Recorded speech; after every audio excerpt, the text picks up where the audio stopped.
Alright, it's episode 73 of Fistful Friday, and today we're going to be taking a look at a game I wanted to play 2 weeks ago, but we ran into issues. Well, that won't be an issue now. We're going to be playing Disney Big Hero 6 Battle in the Bay for the DS.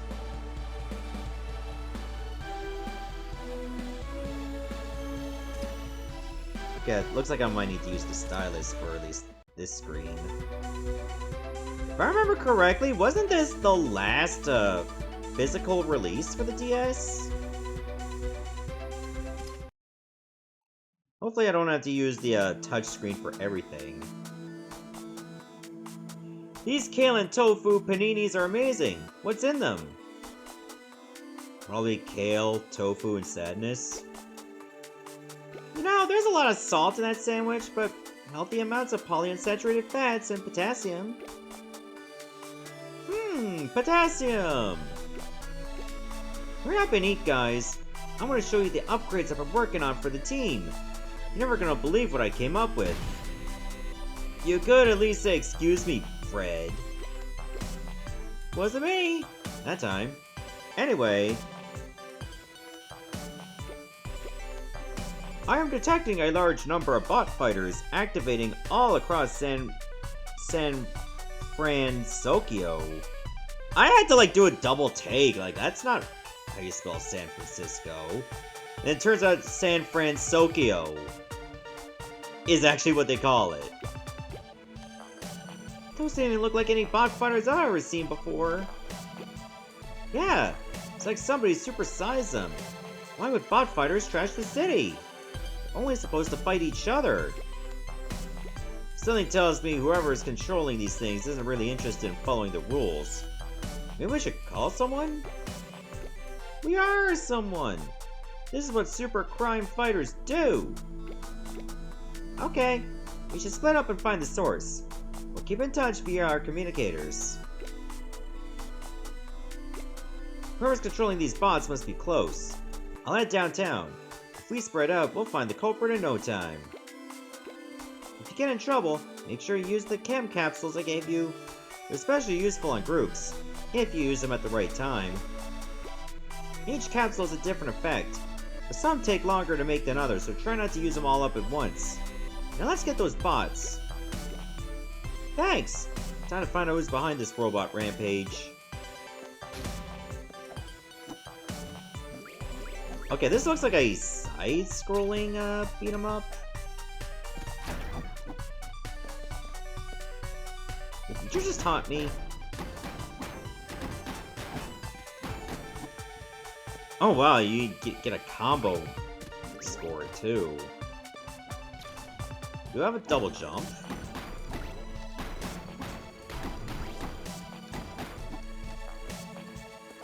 I don't know if I have to use the touchscreen to use those abilities on the bottom right.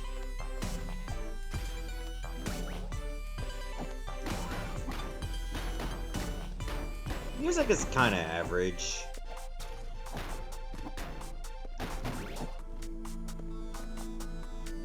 Okay, I already used the shield, and so is L. X to just, I guess, absorb them? And it looks like it's A to push.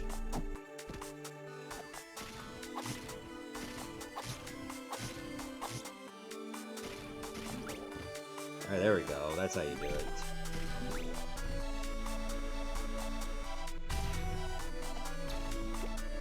Oh, I didn't get to read that. Okay, that's to activate the switch. Oh, no, I missed it.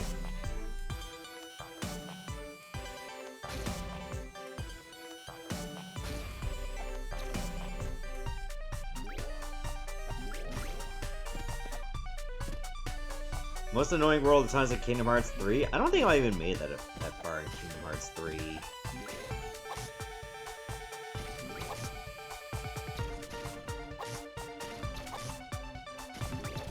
There's like all that hype and it just kind of wasted.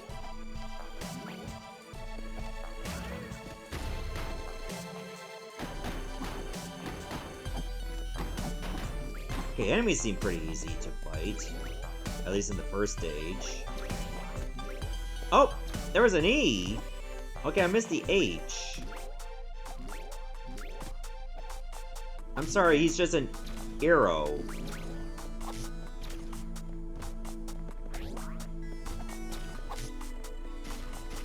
I guess it pays to really explore the levels.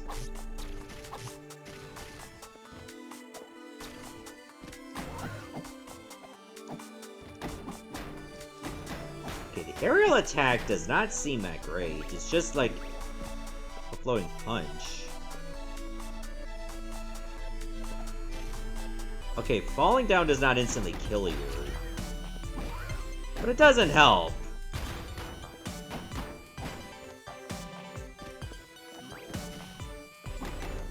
Oh, we got drones.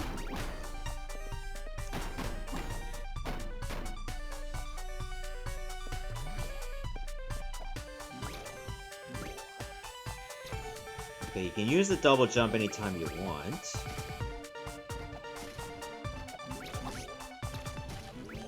So the beat 'em up mechanics are very basic. Then again, this is not truly a beat 'em up. It's more of an action game where you punch things. So this is just another classic example of me playing it loose with the, what constitutes the beat 'em up aspect of Fistful Friday.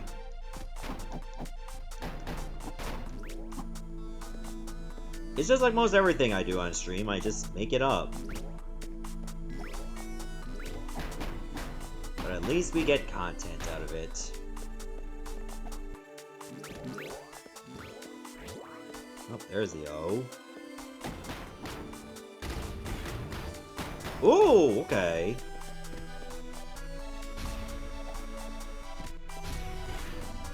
So if I use A and then I use Y, I can do a slide kick.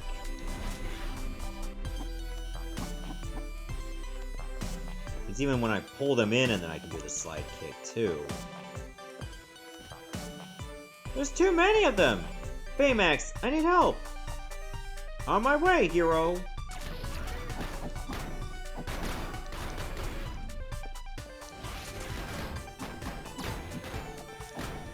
Okay, I didn't even get a helper for this.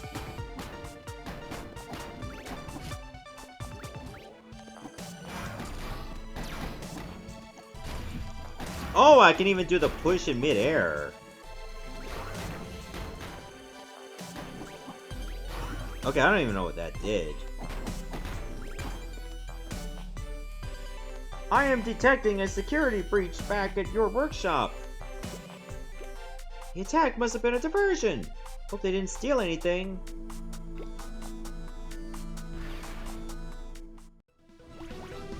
Level complete.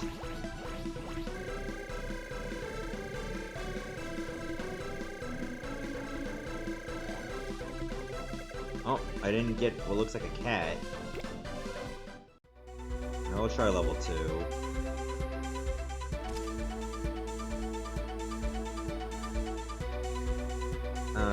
Do I want to upgrade health? Upgrade your health bar by finding the 5 health upgrade pieces in each level. Life-giving water. Nectar of the I don't think gods. that's happening. Okay, looks like with level 2 you select to play as a different character. Hey there, MB, good to see you. But anyway, I think that's gonna do it for a Disney Big Hero 6 Battle in the Bay for the DS. I mean, for like a very late DS title, it just seems like, that's really all you get. It just seems like maybe a bit phoned in, but it's not terrible. At least the music is good. Most companies were probably not, gonna put much love in the DS, considering that, you could just play it on the 3DS. There are gonna be more 3DS games available. Hang on, was this game also on the 3DS? Or maybe it was just on the DS. Let me double check. No, this was also out on the 3DS. Obviously, doing 3DS games is going to be a bit of a crapshoot, given I may not have many of them available. So that's why we did the DS version instead. But I mean, otherwise, like, it's not too offensive.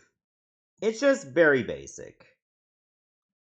Kind of like a bit played safe, so to speak. So, I mean, as far as the game goes, it's kind of average. A little below average for me, so I'm going to say it's a 2. And chat gives it a 3. So maybe a bit harsh, but truth be told, I couldn't see too much that was hooking me into it. You know what I mean? Alright, is this the correct game? Oh, here we go. We got another DS offering. And it's gonna be Daniel X, the Ultimate Power.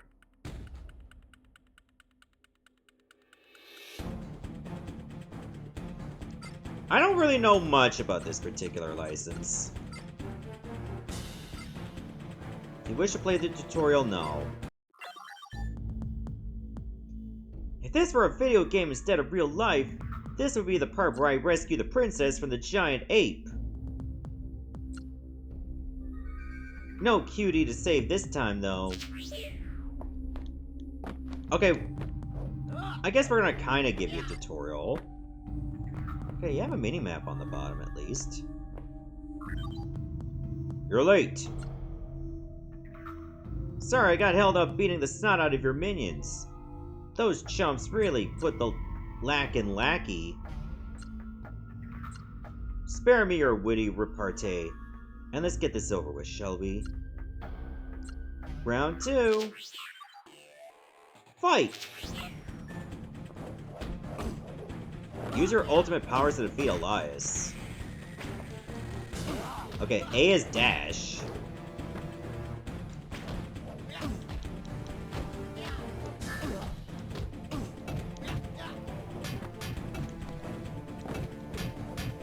Your blocking sound effect's a bit tinny.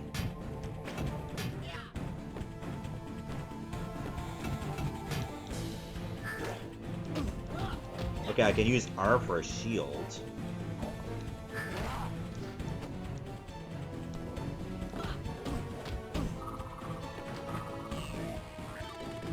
Say goodbye to your friends, Daniel.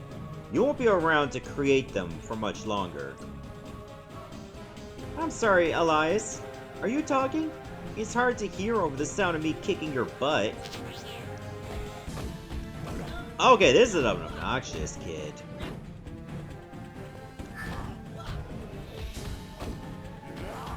Uh-oh.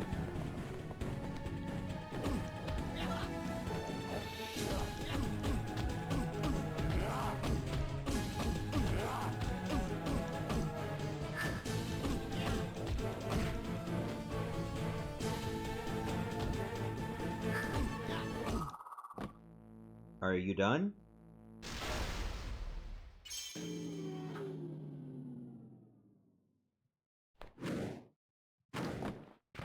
Ow. A cutscene loss. Such a shame. I expected so much more from you, alien hunter. That all you got? If I wanted a kiss, I'd have bought you flowers. Wisecracks won't save you, Daniel X. When this ship crashes, you will die alone while I survive to build my new empire atop your charred and broken remains. How can I defeat him? He's too powerful. What would my friends say? I'm Daniel X. I'm an alien hunter. I didn't have the easiest time growing up. When I was only 3 years old, my parents were taken from me by an alien known as the Prayer. I watched as my childhood went up in flames. I was too young to stop him. As an alien, I've developed some amazing powers: strength, speed, transformation, but the most incredible power of all, the power of creation. I can even create people. Meet my friends Dana, Willie, Emma, and Joe. I use my powers to protect Earth from the universe's most dangerous aliens. With the list of alien outlaws in terra firma, I select my targets. Currently, I'm hunting an evil alien known as Ilios. Oh, Ilios! Being an alien hunter isn't an easy job. Sometimes things don't turn out as planned. Yeah, you think? Yeah, losing your parents will do that to you.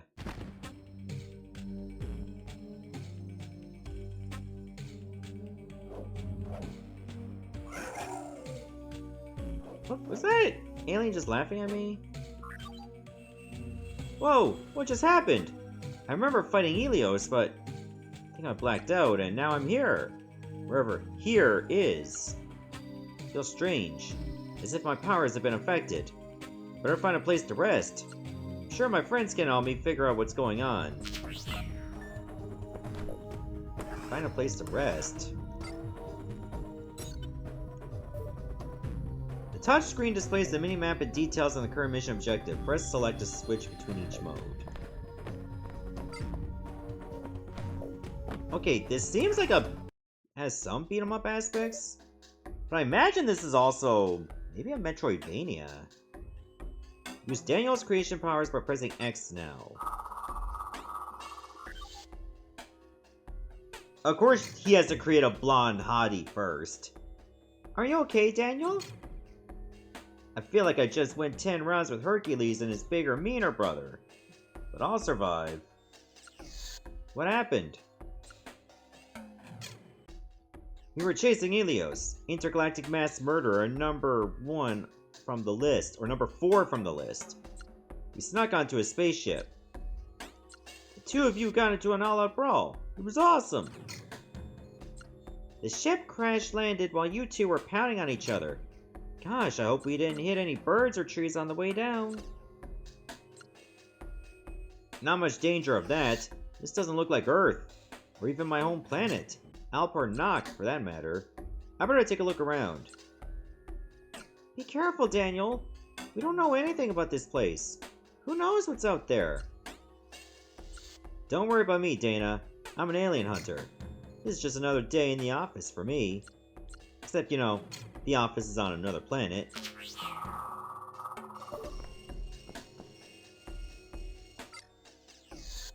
Upgrade Daniel? Okay, you can just do that right now. Okay, I can just buy the launcher. I need more experience points to get, say, a recover kick, a spinning slam, and other powers. And you can save right here. Yeah, this really is like a Metroidvania.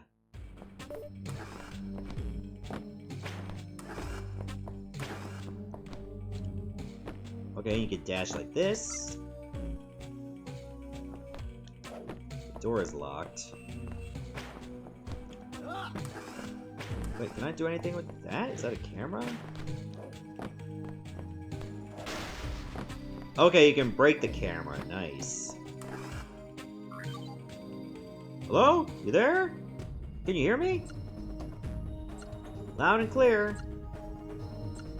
I can't believe it! A survivor from the crash. Are you alright? I've been better, but I'll live. Who is this? My name is Cole. I'm stuck in the command tower and I haven't spoken to anyone in years. Pleasure to nearly meet you, Cole. I'm Daniel. So, exactly where am I? You're on the planet Silarus V, a research facility dedicated to advancing technology for renewable energy. My scanners detected 2 life forms before your crash, but now they show only 1. Sorry about your friend. Oh, actually, that's good news. He was very sick. Sick and twisted, that is. Looks like my job is done as far as Helios is concerned. So how far is Silarus V from Earth? I need to get home. Oh, hey there, Patrick. Good to see you. Over a dozen parsecs, but I'm afraid leaving is going to be a problem. The facility is on lockdown due to contamination in the labs. Maybe you can help? Going home sounds a lot more fun than starving to death. I think. Fantastic. Head for the research labs, through the living quarters, and then down into the core. There are underground passages that will take you to the labs. Lead the way, Cole. Good luck and be careful. The current occupants are extremely hostile. The Xers won't hesitate to attack you on sight. The Xers? The Xers are dangerous creatures who attack this facility and release the contamination. All of my attempts to communicate with them have been met with howls and screams. Watch out for angry aliens. Got it. Just another day in the office. Okay, you cannot double tap and dash. To dash, I mean. Wait, can I make this jump? Oh yeah, you... Ow! Okay, maybe I don't have to go that way. It's good to know that's an option. Daniel, you should smash that canister open. What's inside could be helpful. Telekinesis obtained. Move objects and enemies with your mind. Dude, I feel incredible. Yes, I thought you might. That's Silex. Or Silex. It's the energy source this facility mined before the Xer attacks begin. Absorbing Silex should make you stronger. It'll come in handy when you face the Xers. Keep an eye out for more. I'm starting to feel like myself again.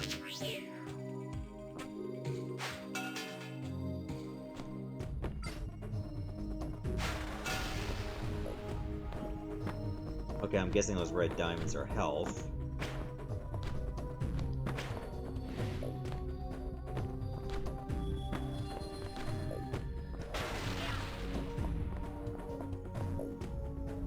Oh, can't go that way.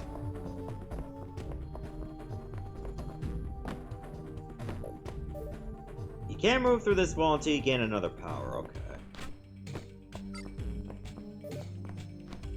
Isn't this, like, developed by the same company that did that Spider-Man Shattered Dimensions game on the DS? Because I feel like its designs are very similar. Not that it's a bad thing, because Shattered Dimensions on DS was quite solid.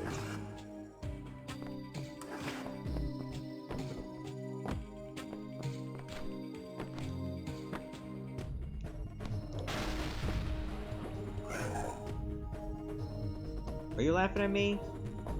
I'm not even on the same plane that you are on. Oh yeah, you can even use telekinesis on them. Okay, that's something to keep in mind for later.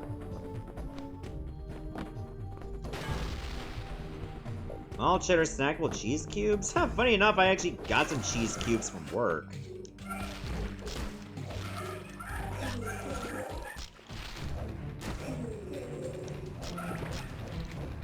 Try to use telekinesis to throw him right into the other enemy.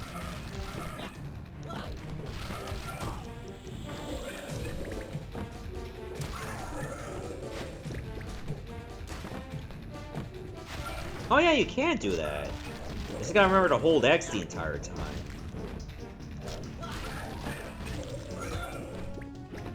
Wait, am I getting experience for this?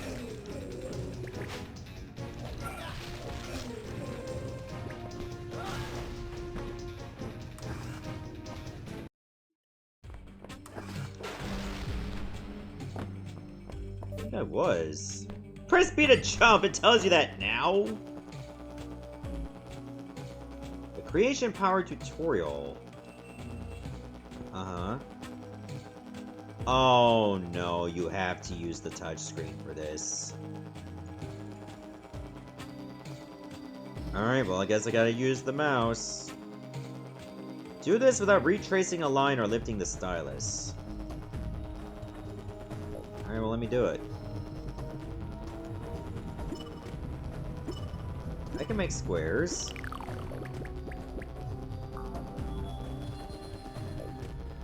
Okay, and that removes the barrier. Stay sharp, Daniel. I'm showing a heavy population of Xers in that area. Thanks, Cole. I'll tell you one thing. From what I can see of the living quarters, these Xers are bigger slobs than my little sister, Pork Chop. Honestly, though, I'm curious to see how tough these Xers are.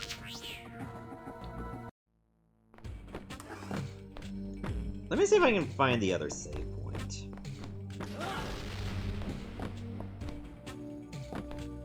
Okay, you can slide down walls, but you can't really, wall jump yet. Yeah, this is really reminding me of Spider-Man Shattered Dimensions. Because you could find, stat upgrades throughout the level, too.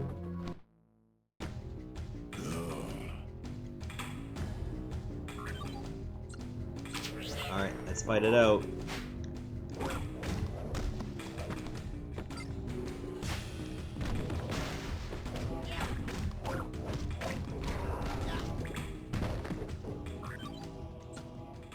Smash it open should make you stronger, okay. Ball obtained! Transform into a soccer ball to squeeze through narrow passages.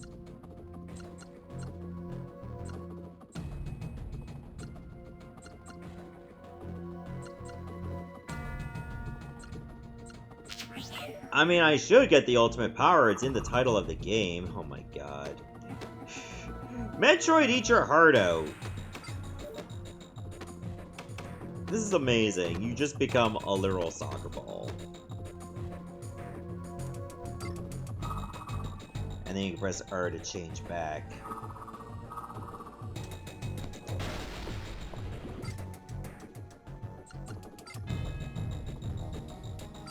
Okay, I do get experience from fighting the enemies, at least. And it even tells you, like, how much you get? Adds bonus experience for each collectible obtained. Oh. So being able to keep track of all the collectibles there are is also a nice touch.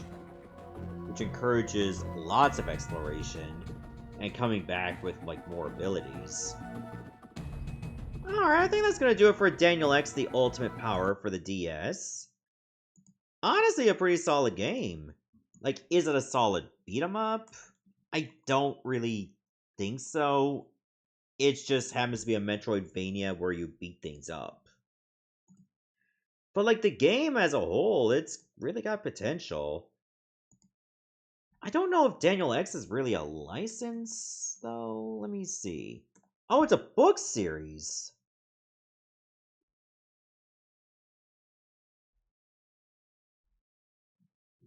Okay, it's a video game based on a series of books. Novel by James Patterson. Okay, you learn something new every day. I mean, the game itself is not too bad. Like, if you play games like Spider-Man Shattered Dimension, the DS version, you can pick up this game right away. So you know what? I think this game's got promise. Like, if you like beat 'em up / Metroidvanias, like if you happen to like both genres, you'll definitely like this game. Alright, chat gives it a 4. You know what? I can give it a 3. It's certainly a high 3. Like, I was actually quite impressed. Like, I thought it was going to be a bit blah, but it's not. Alright, I think we got one more game on the DS, and then we should be able to move on to other systems. But this one's in a series that we've already played, including on the DS.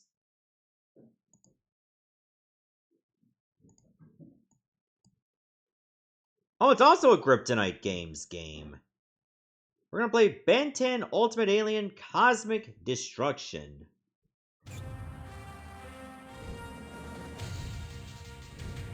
Well, it's certainly a different game from Alien Force.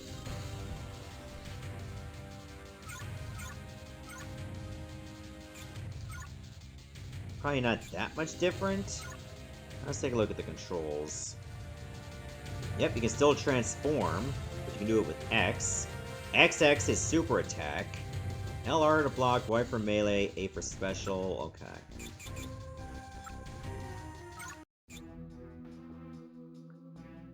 Okay, the cutscenes definitely look like something out of the show. A little help here, Ben? Yeah, give it the program, Tennyson. Don't you think I'm trying? My Ultimatrix is getting an incoming transmission. And it won't let me transform while he keeps calling me. Oh, Azimuth? I wish. Getting told off by a cranky little alien would be better than answering trivia questions from my #1 fan. That kid seriously needs to get a life. Ben, come in! Ben! Come on, pick up! It's serious this time, I swear. I really don't have time to answer Jimmy's call. Besides, I don't know what this month's new Ben 10 flavor at Mr. Smoothies is gonna be. What if it's a real emergency this time? He wants to geek out about how Sumo Slammers 2 Electric Slamboroo is coming soon to a theater near you. In 3D?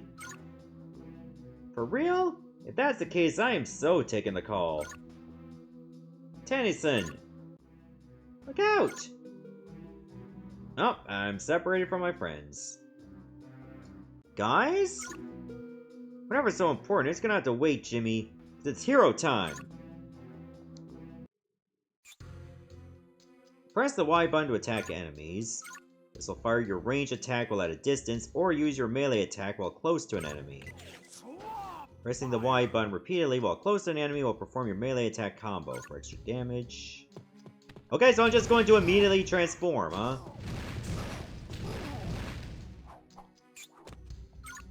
Press and hold down the control pad to crouch. Crouching will allow you to dodge most ranged attacks. Hold down either the LR or R button to block incoming attacks. Collect red orbs to refill your health meter. Collect green power orbs to fill your ultra meter. Once full, the ultra meter can be used to unleash super powerful attacks with your ultimate form.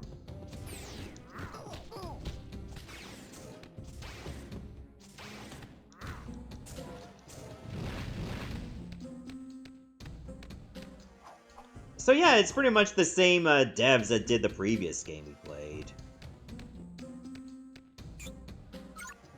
Press B button to jump while in the air, press B button again to double jump, press Y button to perform an air attack. For every 30 gold orbs collected, you gain an extra life. Okay, this is where it gets different. We don't have to worry about extra lives in those other games. Press up or down on the control pad to climb a ladder. Some alien forms are too large to climb ladders, okay. Oh, hey there, Ash. Good to see you.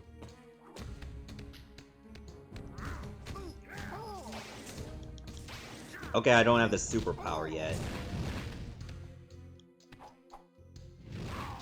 Oh! Did I die? I didn't think that was... Oh my god. Okay. That aspect kind of sucks. Press the A button to use your special attack. These special attacks temporarily use up a portion of your stamina meter, which refills over time.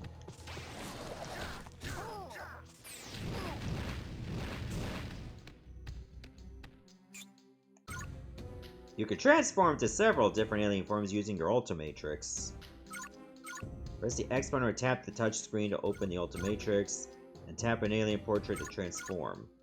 While the Ultimatrix is open, you can also use the LR button to quickly cycle through the... Okay. Some berries require the abilities of a specific... okay! Okay! Oh my god.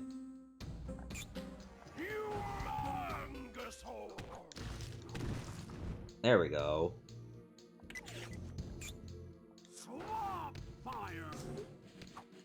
Oh, we gotta transform again? He just announced his name like it's a Pokemon.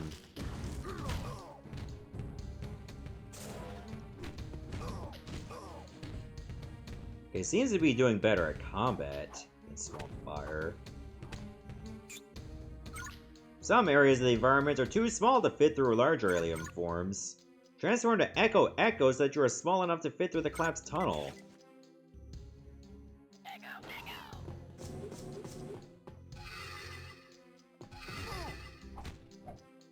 Oh, okay. That worked.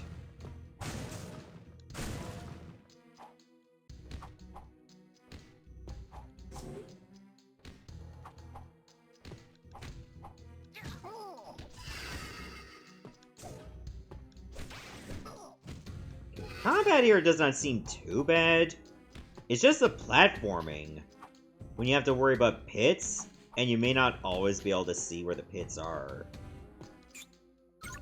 Spider Monkey has the ability to climb on walls. And you gotta do another transformation? Really?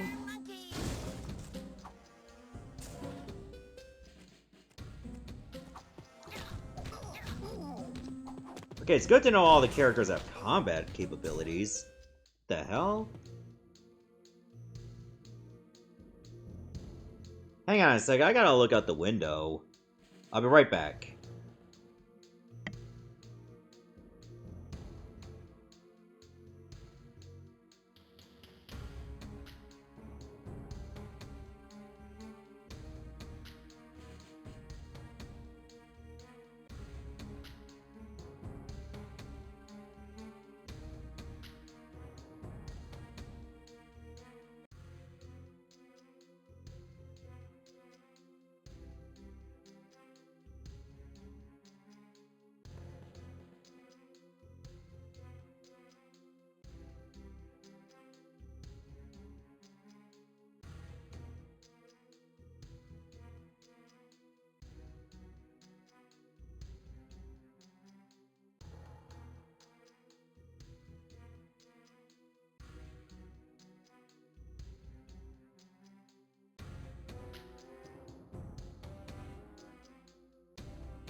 Alright, I'm back. Everything's all fine.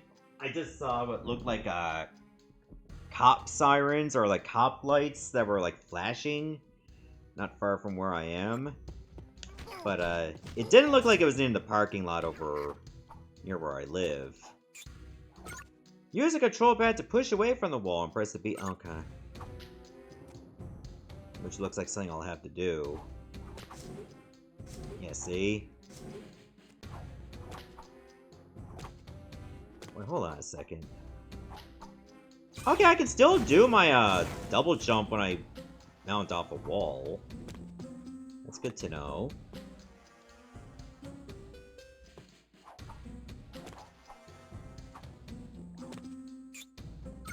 Some bits are too far across to jump over. Big Chill can fly over these using his wings.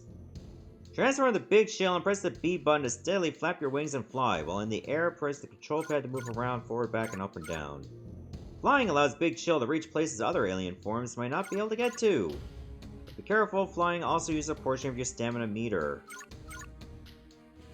Okay, also if hit while in the air without blocking, you can fall a short distance before you can recover.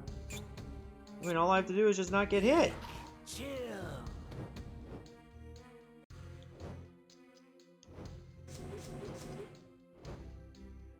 Okay, so just make sure you get on the ground to recover your stamina.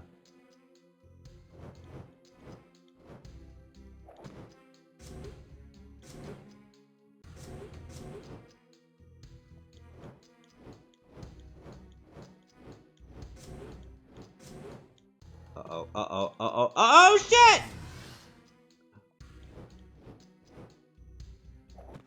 Okay, I done goofed. I'm already on my last life.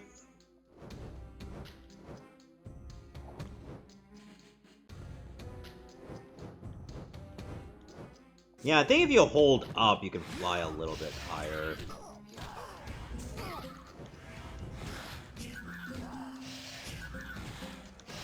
Okay, this one's melee attacks kind of suck. I guess you gotta balance it out somehow.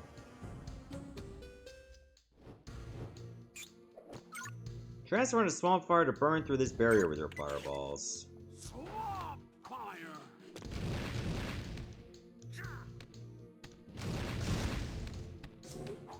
can I just use the melee? Oh no, I have to use range.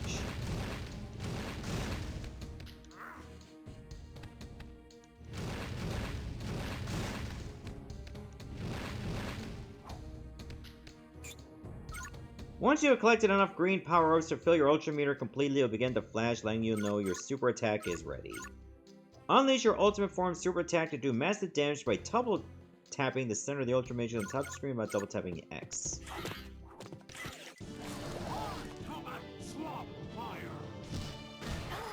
Okay, it's just a screen clear. That's kind of neat. I know I need to go up, but I can also go this way.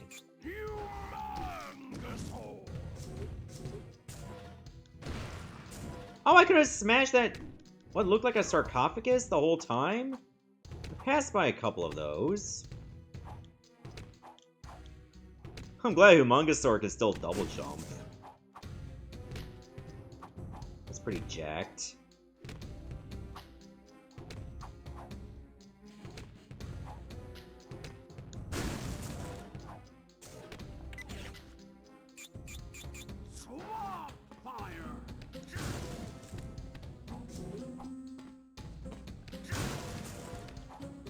This one seems more level-oriented than like a interconnected world.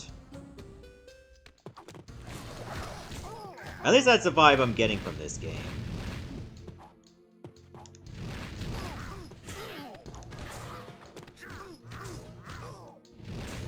Not that it's a bad thing, of course.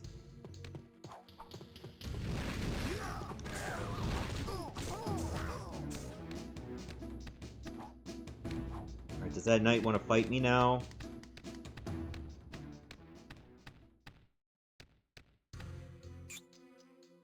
You trespass on sacred ground, intruder. Enoch? Ah, Ben Tennyson. Verily have I hoped our paths will cross again someday. Forsooth, my power has been growing for, lo, these 6 years hence. Yeah, along with your B.O. Don't get out much, do you? Phew! Guarding this place, this treasure, has been my honored charge since our last encounter. Thou cannot stop with me this time. I have been enhanced by yon alien artifact, and... blah blah blah, it's hero time. Oh. Oh, it hits hard. Where'd you go? Alright, let's try the Inferno. How much would that do? Oh, wow! He no-sold it and continued to attack me anyway.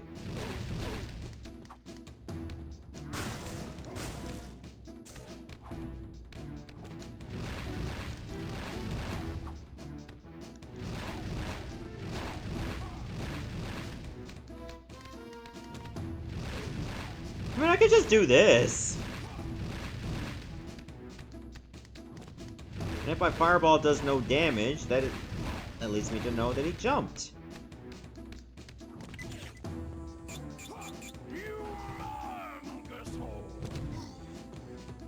Oh, he has an earthquake attack.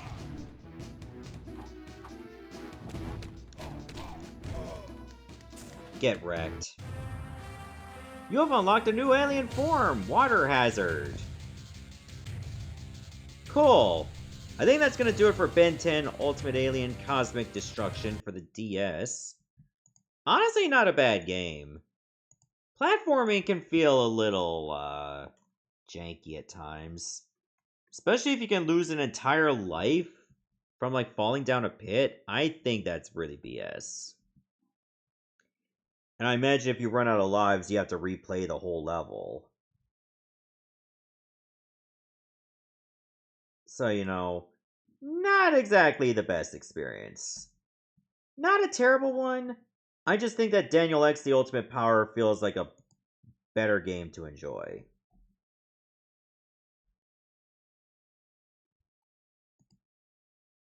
Oh, hey there, Sheena. Good to see you. But as far as the game goes, being able to have access to a lot of areas due to your transformations is pretty neat. It can be a bit cumbersome to have to cycle through each of them every time. And the combat mechanics can feel a bit jank.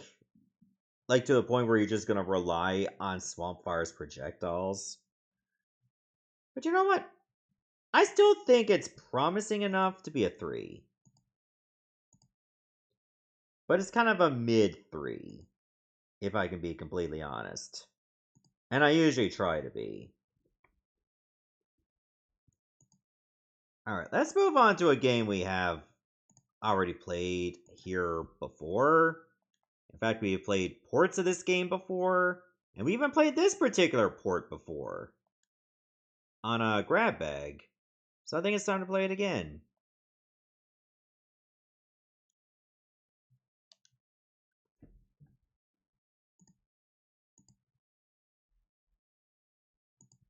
I think it's time for some Mad Stalker Full Metal Force on PC Engine CD. And I remember this particular port having a very different presentation from, say, the Sharp X68000, the FM Towns version. I'm guessing the PlayStation version is its own different style as well.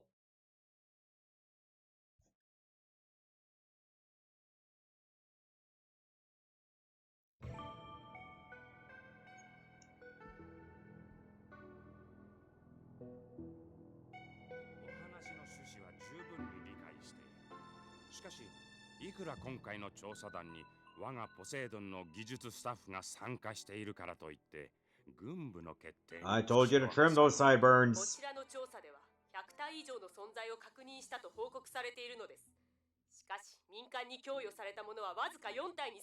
Ah, life-giving water, nectar of the god.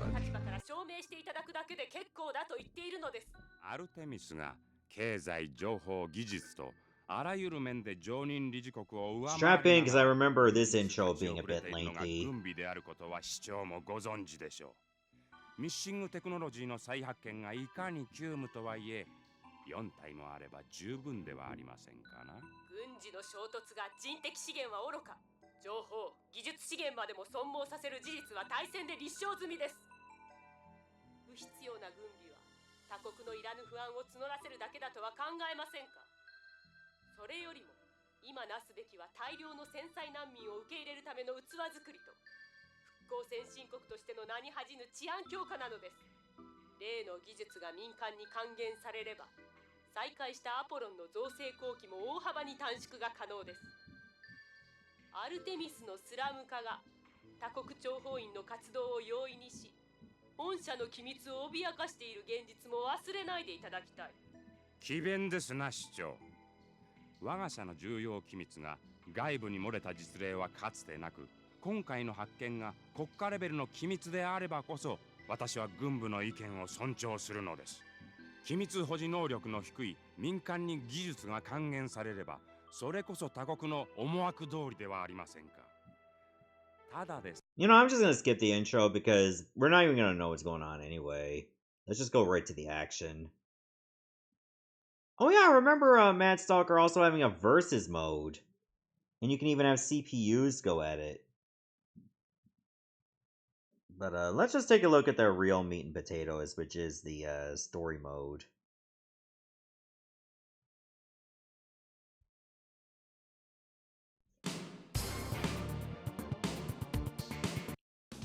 Wait. Did I have turbo on by mistake? Oh my god. Alright, reset. I think I accidentally toggled turbo mode.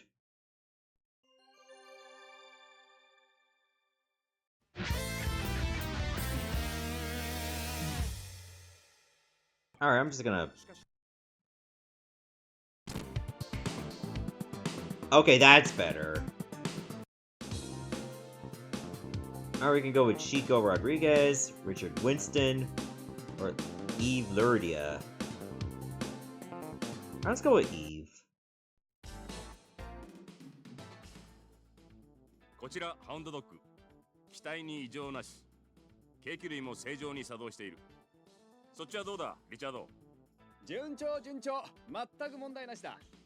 しかしさすがメイドインジャパンだな。スコブル会長、とても中古品とは思えないぜ。このままピクニックでも行きたい気分だ。浮かれてよそ見をしてると転ぶわよ。こちらゴング、シートの硬さ以外今のところ文句ないわ。エヴァ、 Like how standby is spelled 俺 without が a マッサー D. ジしてやろうか。俺のマッサージは効くぜ。丁重にお断りします。市街の方で何かあったらしいな。煙が見えるぜ。こいつはただごとじゃねえな。でも事件なら通常回線でわかるはずよ。警察の出る幕じゃないってことか。今の俺たちの任務はこいつらのテストだ。とにかく次のメニューへ。こちらアルテミス死刑本部、ロドリゲス隊応答願います。緊急回線。死刑本部が何の用だ。こちらロドリゲス隊隊長のチコ・ロドリゲス巡査部長だ。死刑本部のジェミー・チェンです。アルテミスで緊急事態が発生しました。国籍不明のスレーブギア多数が市街を攻撃しています。ロドリゲス隊は直ちにテストを中断、現場に急行してください。ちょっと待ってくれ。事態がよくつかめん。どういうことだ。警察庁長官のミカエフ・ゴルドビチだ。異例のことだが、君たちはたった今から私 They hired me on this team because I have a mustache. 現在アルテミスは緊急事態にある。数分前から市内のネットワーク網が何者かによってハックされ、使用不可能な状態だ。この回線もたった今復旧したばかりで、我々もまだ事態を完全には把握できておらん。だが現在、アルテミスがスレイブギアに攻撃を受けていることは紛れもない事実だ。軍と連絡を取っているが、今のところ応答がない。とにかく事態は急を要する。一刻も早く現場に向かってくれ。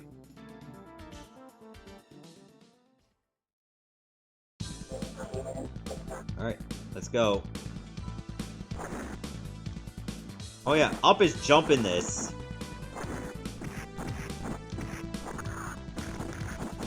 Okay, looks like 1 and 2 do the same thing.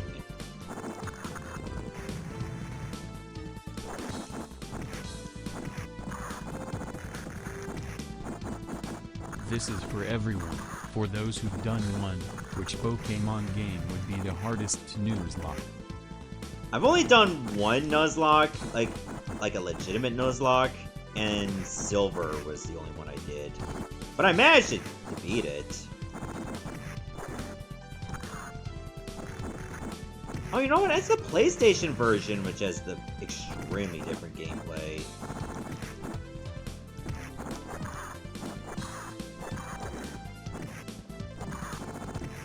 Oh, she's even got that Kano roll if you double tap forward and attack.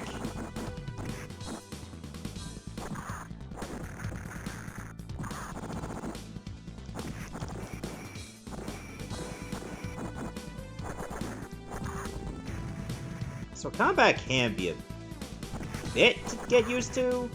Maybe because I didn't pick the best character for, like, getting in there up close and personal. Oh god, they're stuck to me. Ah, they're just like leeches. As soon as you get up, they're already on you again.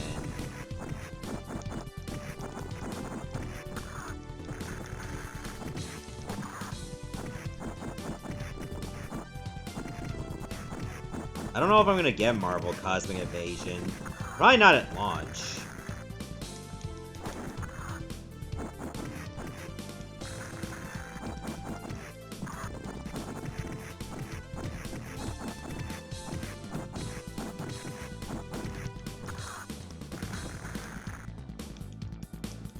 Oh god.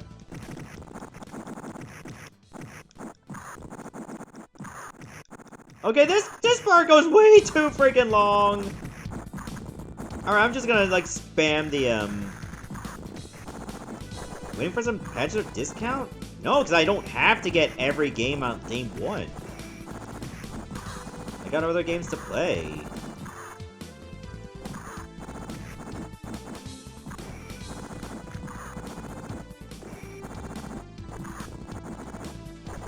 Yeah, I think spamming the cannonball is usually the way to go with this character.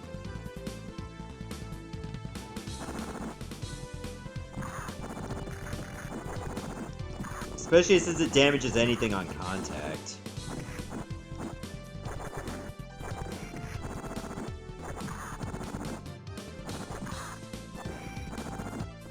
It can be blocked, unfortunately.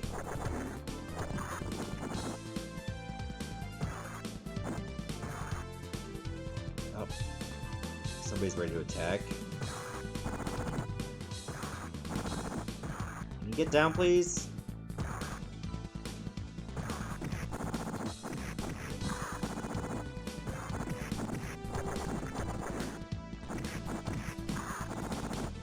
Use that to finish a combo, at least, that cannonball attack. So it can be pretty goated if you know when to do it.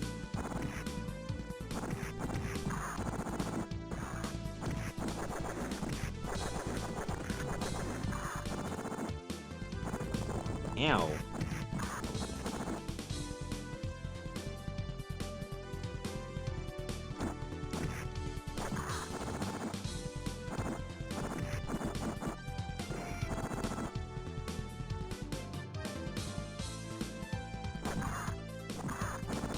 Music for this is not bad, but it's probably not the best thing I heard in a PC Engine game.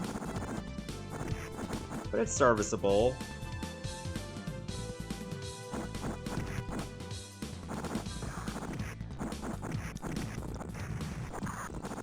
At least the X68000 version did have English text, which is quite weird for a Japanese-only game. Are currency different in Canada? Yes. We both have the dollar, but our dollar values are different from each other. Oh, I keep forgetting this enemy charges right at you immediately. And you don't want to get in the corner because you'll just get absolutely fucked up.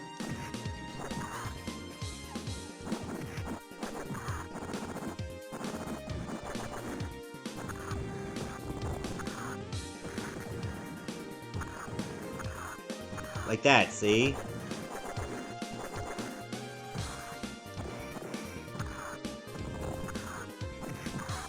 Okay, at least a cannonball helps you get away from that.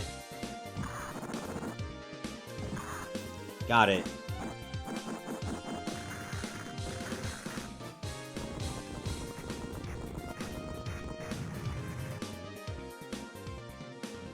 Of all the names of the Canadian coins you guys picked, loonies? Well, it's like for the bird, the loon. You should have seen the $2 coin. We call those toonies. Alright, so that's gonna do it for Mad Stalker for PC Engine CD. I think this is like the 4th time we played this game for Fistful Friday. And it's alright. I think the Sharp version was better. FM Towns was also really good. PlayStation kind of went down a bit to be a 3. But I think if you can understand the language, this game might be the definitive way to play it. But I think for now, I kind of just prefer the X68000 version. But you know what? This one's good enough to be a 3. I heard that this game also has a Genesis version, but that's like an aftermarket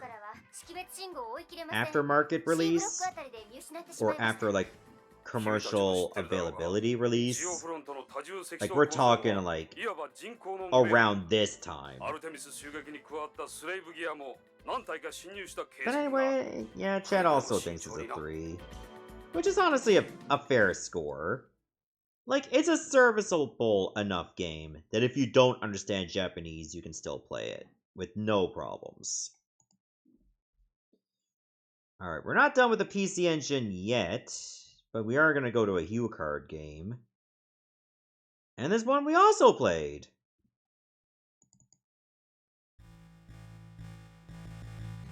We're going to play Juuouki, or Juuouki. I don't know what's the best way to say it, but either way, it's Ultra Beast.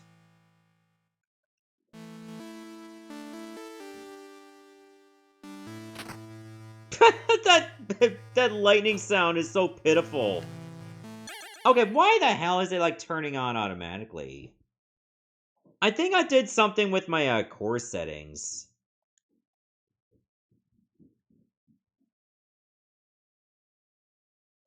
Alright, what if I turn it off?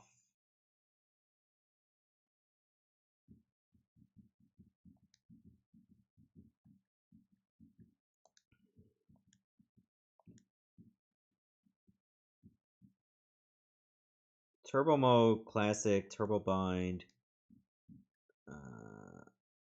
Okay, I think it was like classic by default.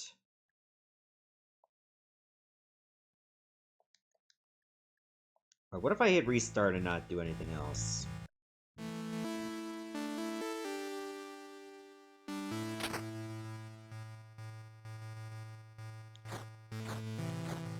Because I was trying to get like the turbo to like be part like a button instead of like whatever the PC Engine kind of does by default. Oh god, I hate this enemy. You have to crouch and punch to deal with that one.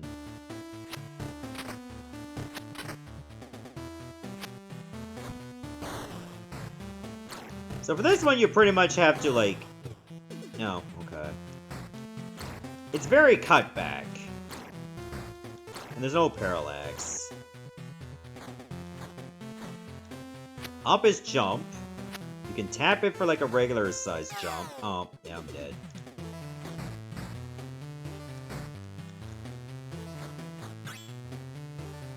There's no voice either. So yeah, the blue zombies will mess you up real bad. Oh my god, I hate this game. No matter what port I play, I just get juggled like crazy. Like, when those wolves show up, 9 times out of 10, I'm hit by them. Because I don't know when they're gonna jump.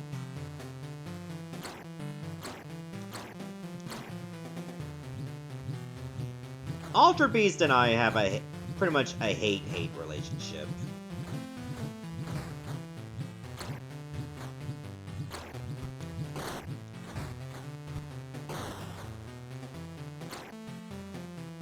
Also, only one of those white wolves showed up on this loop.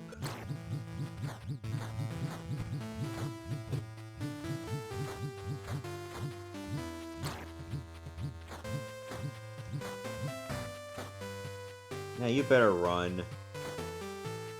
So now we gotta do an entire loop again. And I'm on my last life.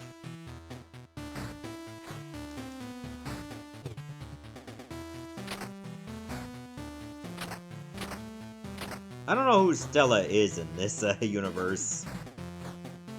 But man, she gotta stop dying so many times.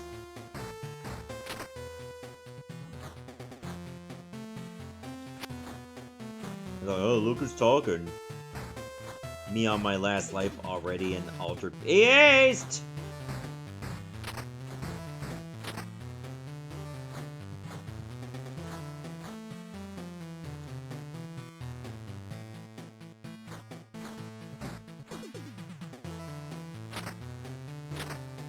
Yeah, I'll have to do some more troubleshooting as to, like, why the, get that. Okay, I got some health back.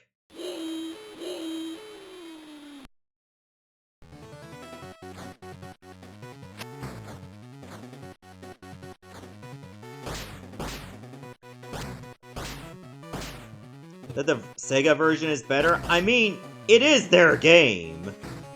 I would imagine they know how to make their game the best. But even, like, the Sega version of Ultra Beast is hard.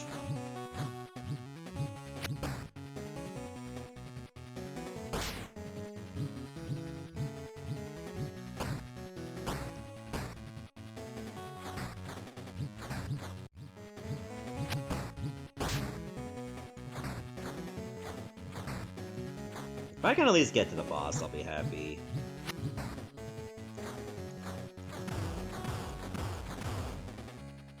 Even though the next hit is gonna kill me.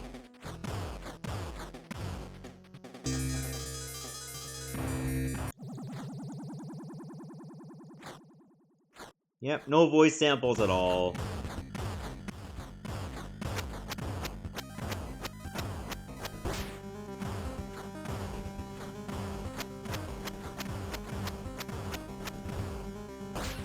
Glad I still have this guy to science.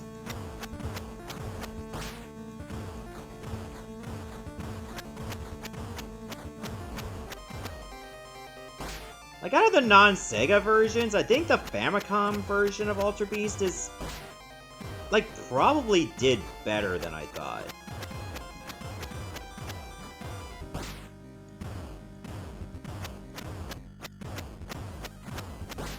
And you'd think, like, NEC would have, like, done a great version of Ultra Beast, but, this one kind of falls flat. Oh my god, I thought I was outside that hurt box.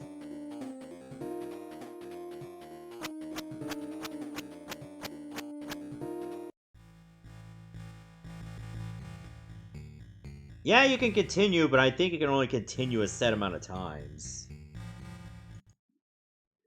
Yeah, whatever continues you have, they don't be used in the middle of the stage. Isn't that great? And by great, I mean terrible.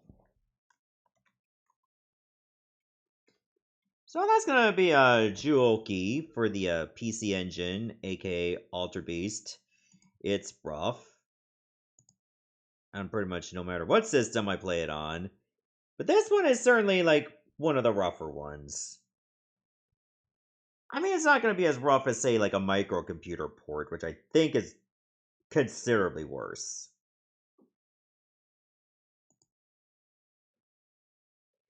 I don't know if I can give it a 1, because at least graphically it's there.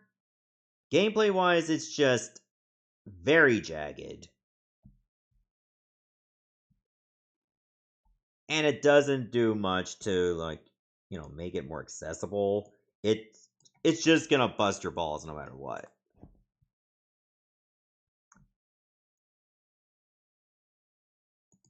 So, I mean, the only reason I can't give it a 1 is because at least the game is playable. But yeah, I'm gonna have to give it a 2. Oh wow, chat gives it a 1. Way harsher on it than I thought it would be. I guess we can try this game and see if this port will work. I didn't test it out yet, but I think it should be okay.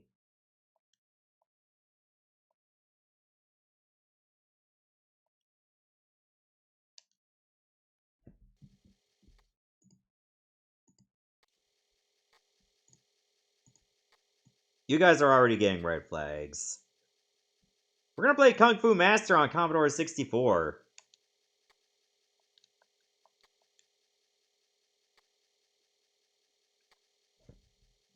Do I just switch the joypad port? Yeah, I think I do.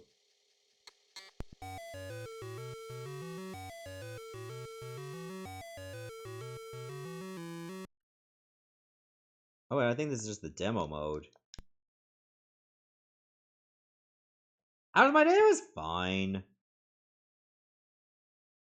Alright. Spacebar toggles between punches and kicks during the game? What do you mean? What do you mean I can't just use punches and... Yeah, it's a 1. It only has 1 fire button, so I guess I can't be surprised.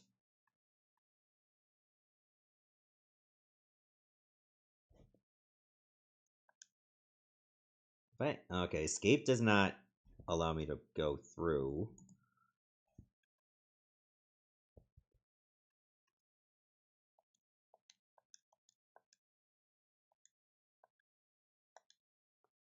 How do I start the game?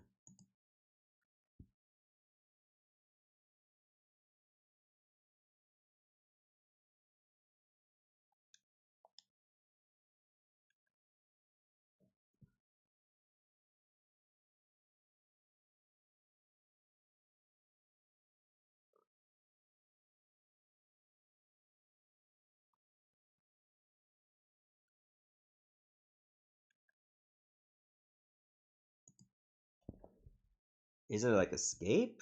Where's run? Oh. There it is. That doesn't do it.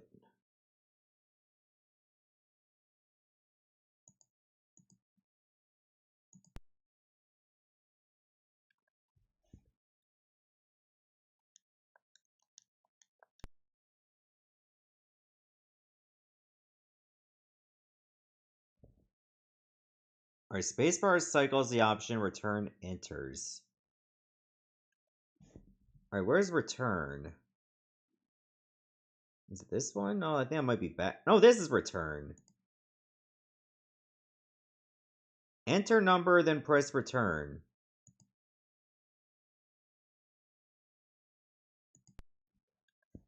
Okay.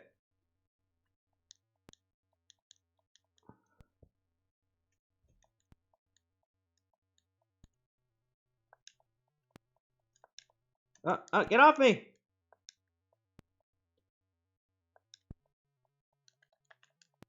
There's no music either. Wait, did I think that might have been like off by default.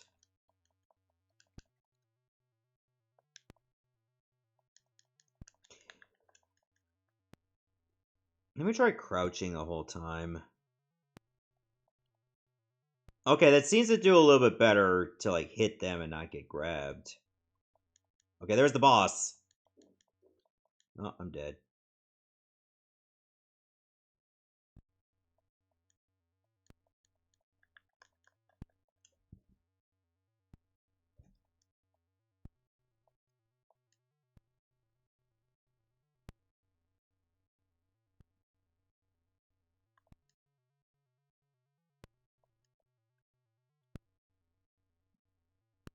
I think it was like F5 to toggle the music on and off, or sound off and on.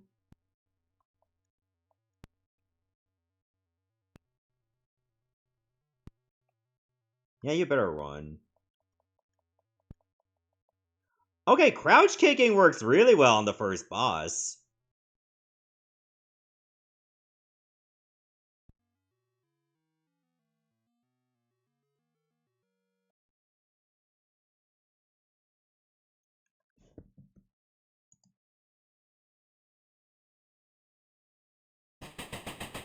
Okay, that's better.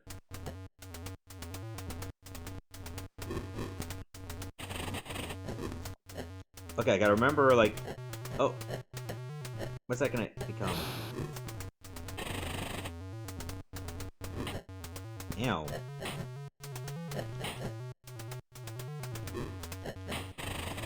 At least the dragons cannot shoot fireballs.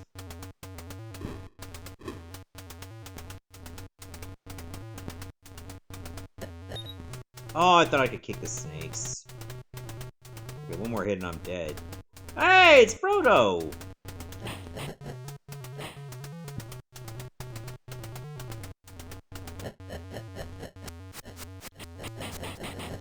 Okay, second boss was even easier than the first one.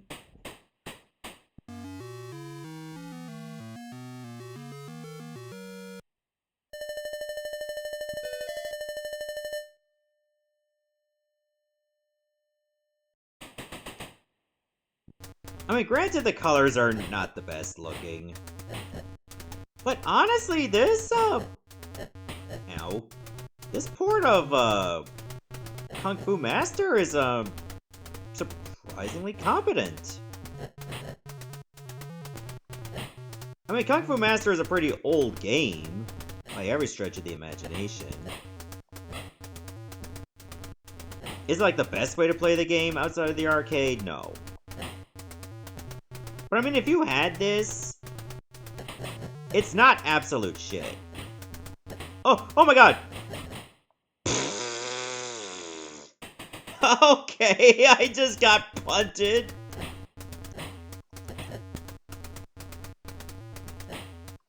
That boss did not look like it even belonged in the game. It's like, oh, you just fought an Easter egg boss. Which had one too many Easter eggs.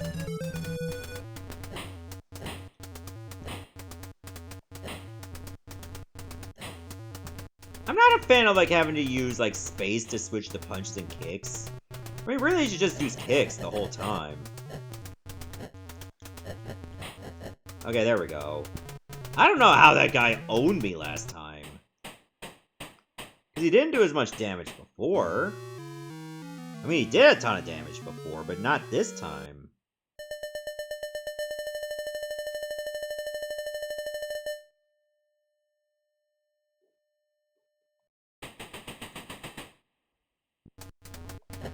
Oh, look out, the bees.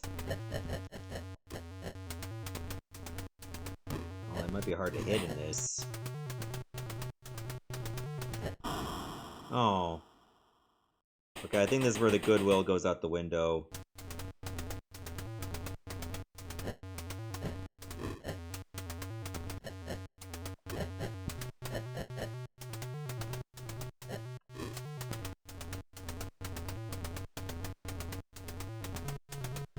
I don't think I can outrun all of them.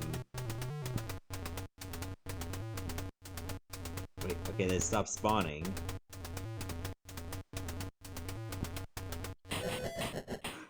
Oh, at least I got a 1-up right on time!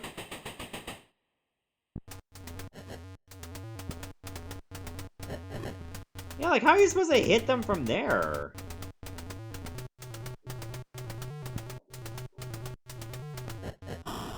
Oh, and they just track you no matter what. I guess they were probably just as hard in the arcade version as well. But, yeah, God, even that was on difficulty of 1. Holy crap. But anyway, that's gonna do it for Kung Fu Master for Commodore 64. I mean, the bees aside, this one is actually not that bad. There are way worse ways to play that game.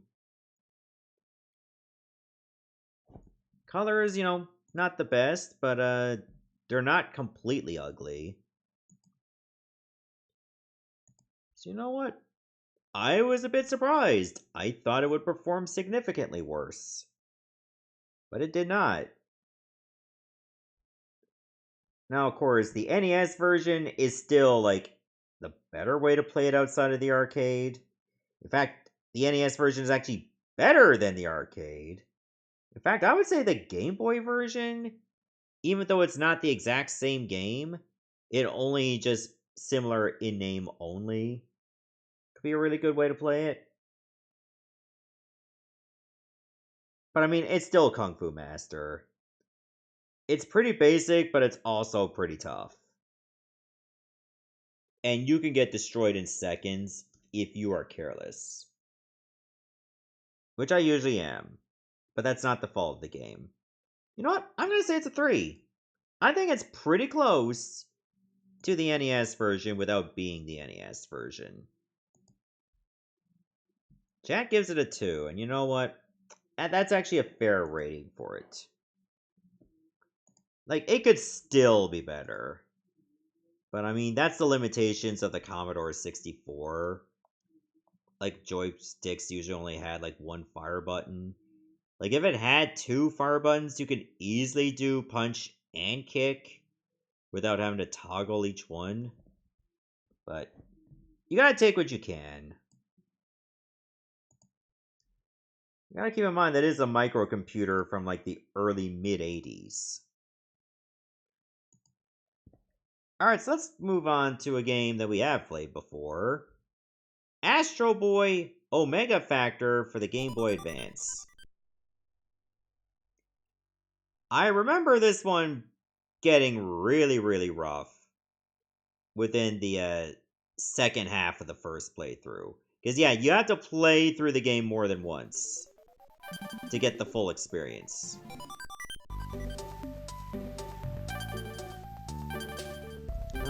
I guess we'll put this one on normal.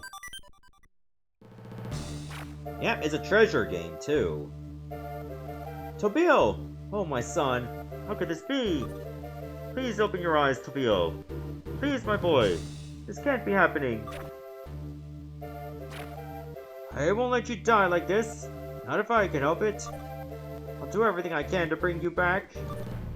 No, I'll do better than that. I'll make you better than human. Tobio, my son.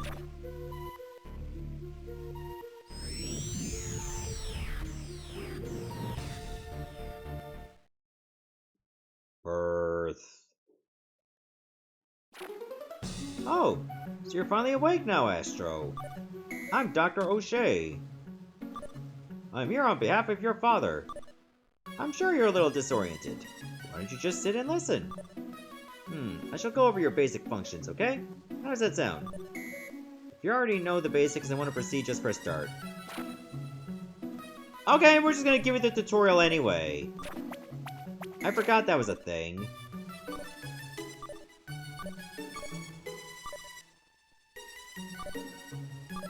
Blah blah blah blah blah blah.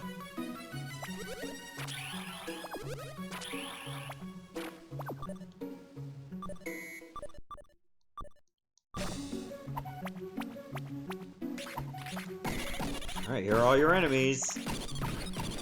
Those enemies are very treasure-coded. You see numbers that will increase as you fight. This shows the number of neurons in your electronic brain. This causes experience. It's also score.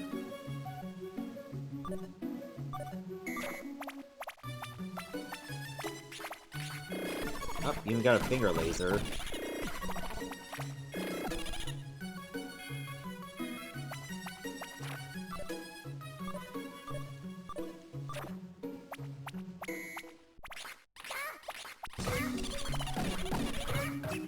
Try to mix up the kicks in the middle of your combo, and you can send them flying.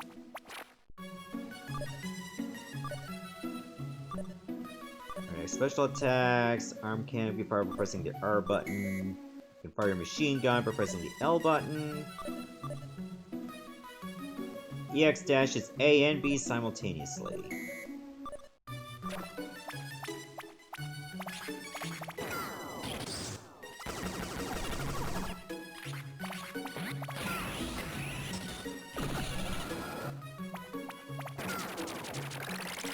There we go.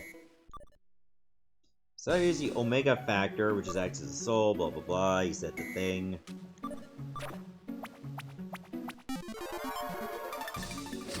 Yeah, I mean, you just run into a people and that gets added to your grid. Also, if you're trying to play through this game, make sure you upgrade your sensor once or twice. Image just imprinted on your young soul. Each time you meet someone new, their image gets imprinted, blah blah blah. Keep this in mind, meet as many people as you can. And then you can just build up your stats.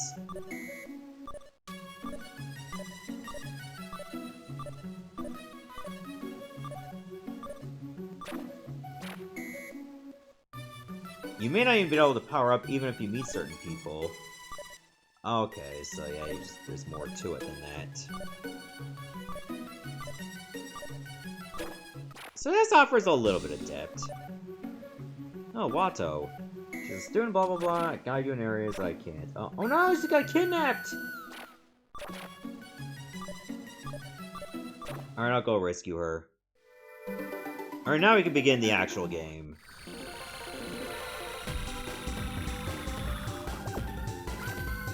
It's running away! Come back here! Oh wow, you can just break through the glass.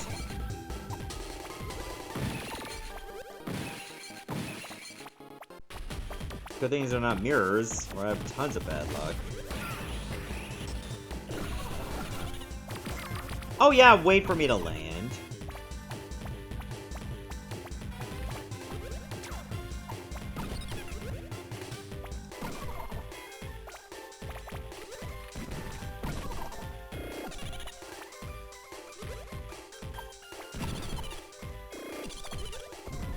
Okay, I thought I can actually shoot the missiles with my laser.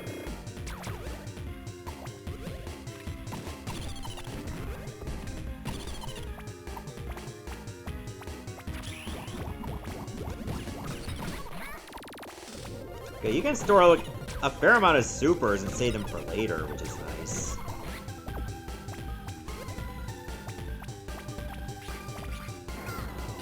But I think the most right now is 5. And you have to build it up later.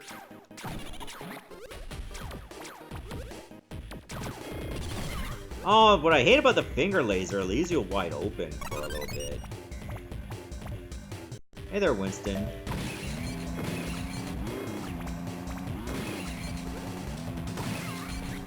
Oh, I'm getting hit by traffic.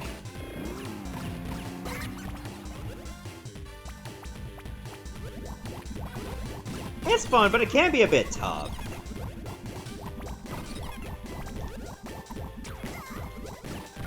Also, the jumping feels a little stiff.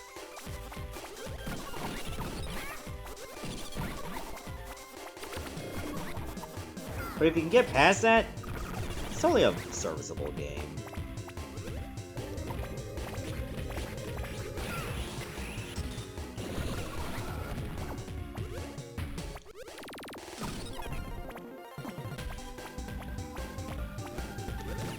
Oh, we got big bees!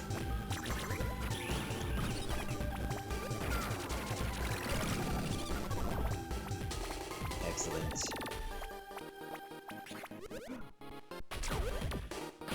Mostly the enemy types you run into are just like bigger versions of enemies you already fought. That means they can just get out of like developing so many new sprites. They just take the existing sprites and just blow them up a bit. Which I guess works, but it still feels kind of lazy.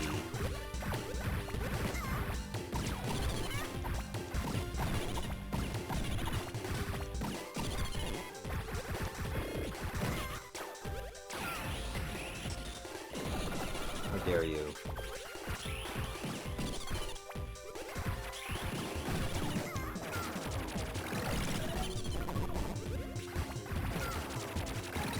Okay, they just keep on coming, don't they?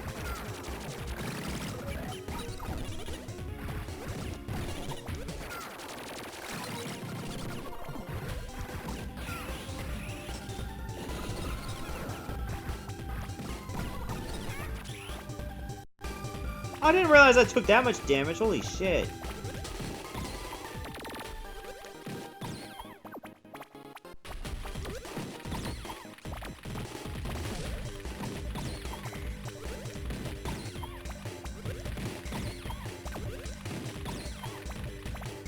These spiders are pretty— I died from off screen.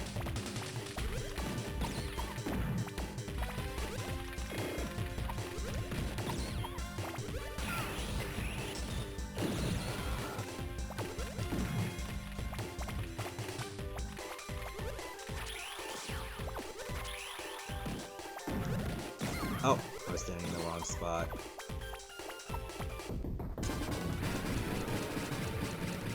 Ooh, spider boss.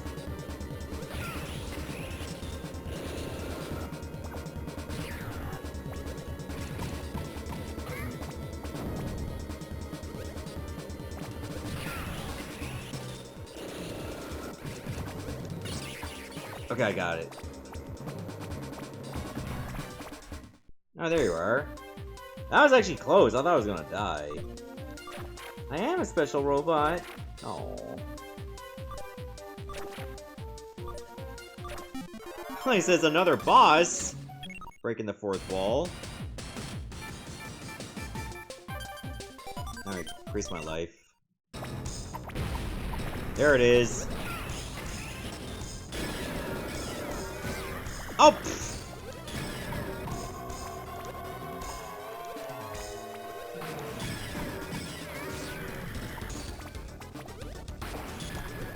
Oh no! Because my jump is so floaty, I get easily punished by this.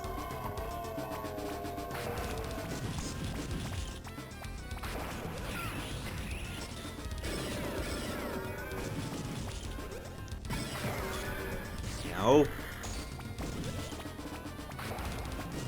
Back up a little bit.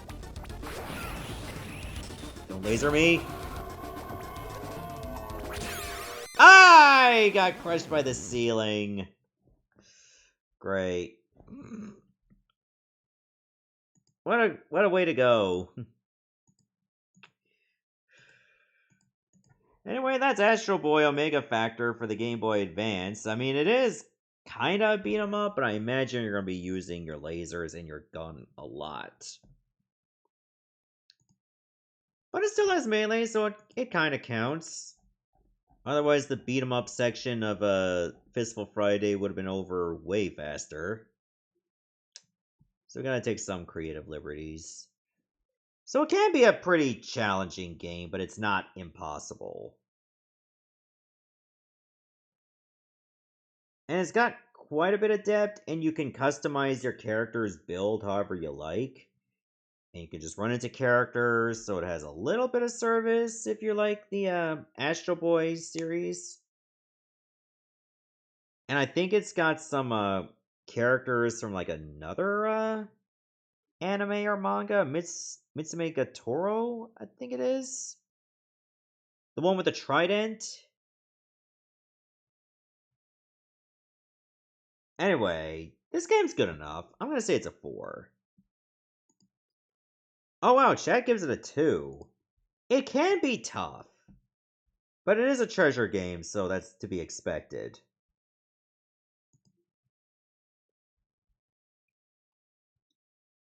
I think we got more to play on the Game Boy Advance, so let me just head on over to this game, which is another license that you would not even think is a beat 'em up.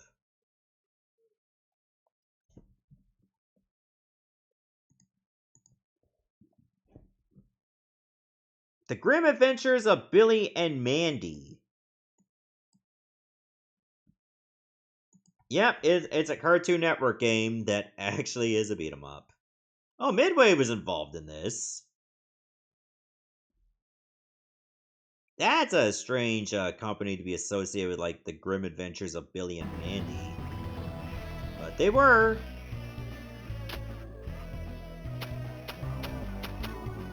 No, let's just go to story.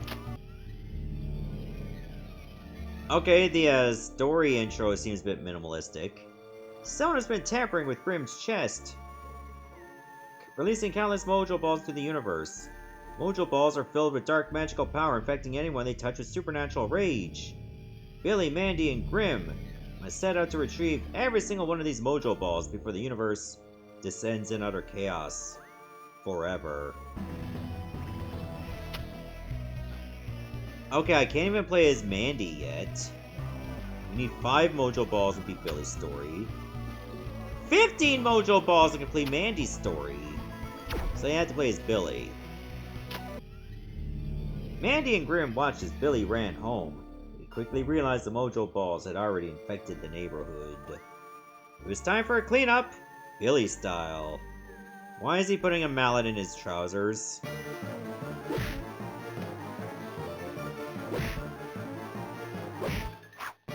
R is jump? That's a choice.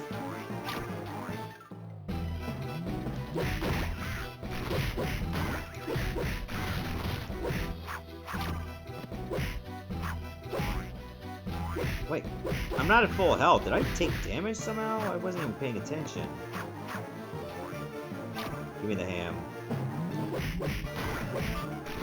Oh, that might have been a mojo ball right there.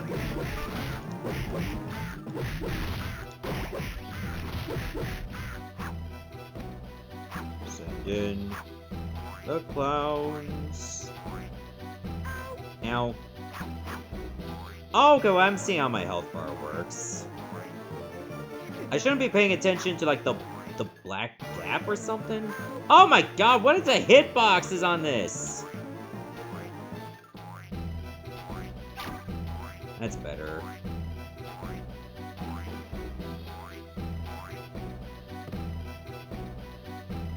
Oh god, his idle animation is Oh no!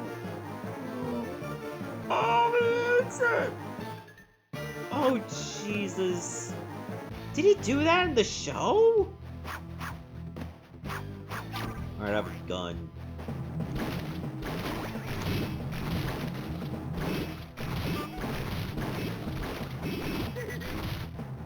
Oh, that must be my mojo power.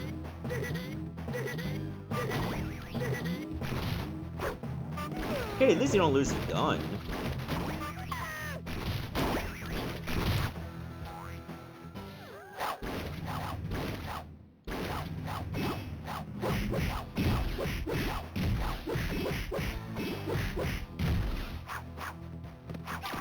Ham.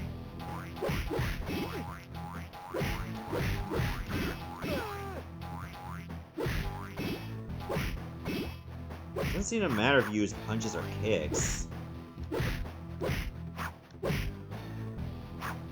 Okay, jump and punch is your hammer. Oh, and so is like jump and kick. Puppy cake. Oh, it gives you superpowers. Oh, if you turbo, it just goes like this. Alright, take it easy, Joker.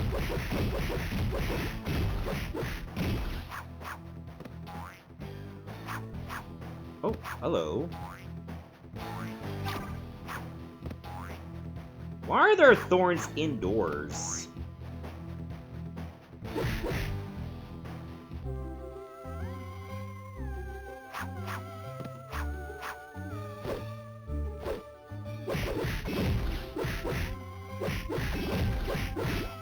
Kick combo ends with a headbutt of all things. And your 3-hit punch combo is just 2 punches and your hammer. I mean, that seems okay. Is it gonna be like one of the most fluid beat-em-ups you can play? No, because it's a licensed title based on this. So yeah, it's gonna be a bit rough around the edges. But it's more than playable, at least. Like, it's above just playable.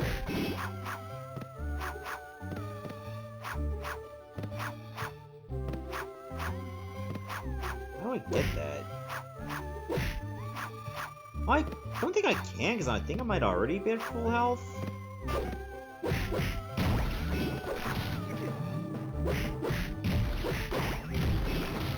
And the game is nice enough to give you a counter, like how many enemies you have to fight.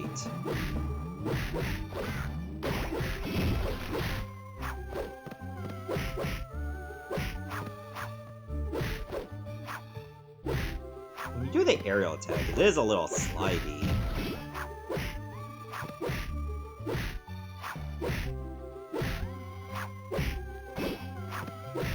Okay, I thought it'd be another cop car just outside my window, but I'm thinking that's just like a city truck.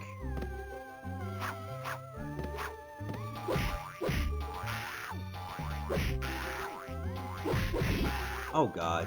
Okay, these enemies suck to deal with. Oh. Okay, I fell in the pit once. Where does it put me? Oh! You only have 1 life, and if you fall even once, you're back to a checkpoint. Oh, that's rough. Oh, hey there, Moogle. Good to see you. Yeah, I thought we were gonna have a little bit more time with the Grim Adventures of Billy and Mandy for Game Boy Advance, but I guess that's not happening. Because I can't be arsed to replay a good chunk of that stage.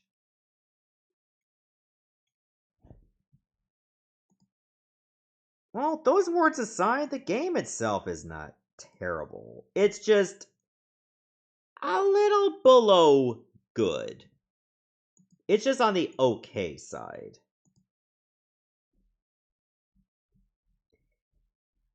I mean, your expectations shouldn't be too high for like a handheld version of the Grim Adventures of Billy and Mandy for Game Boy Advance.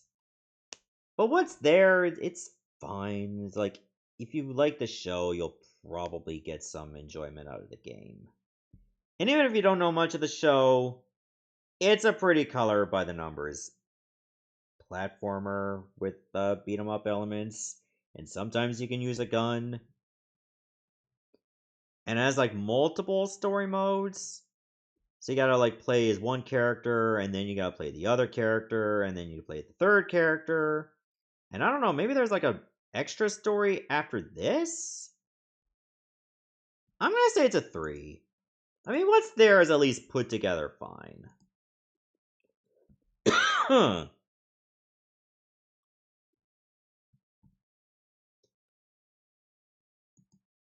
Alright, let's move on to a game that I've already played before on a grab bag. In fact, it wasn't even that long ago that I played it on grab bag. But guess what? We're gonna play it again anyway. Good thing I still had it saved on my external drive. I remember there was like one core that struggled with this. I don't know if it's This one?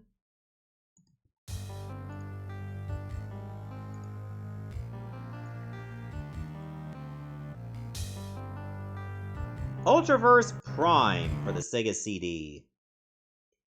You get additional levels for Billy, Mandy, and Grim after beating their okay, I figured there would be an extra story.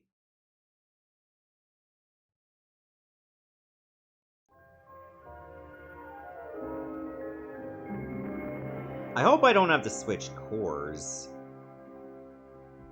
Because I like for things to work the first time.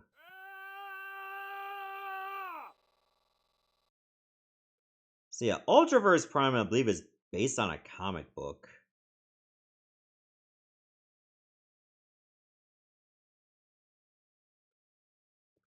Like, it's kind of weird that this game wound up getting a beat 'em up on the Sega CD.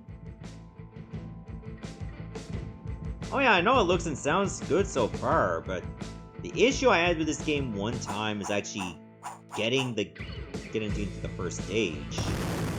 Oh, that sound effect is harsh. Act 1, Scene 1, The Alley. Okay, here we go.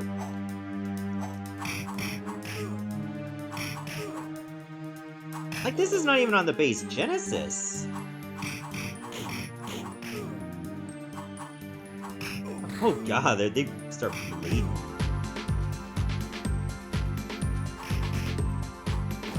Oh, dude's got a gun.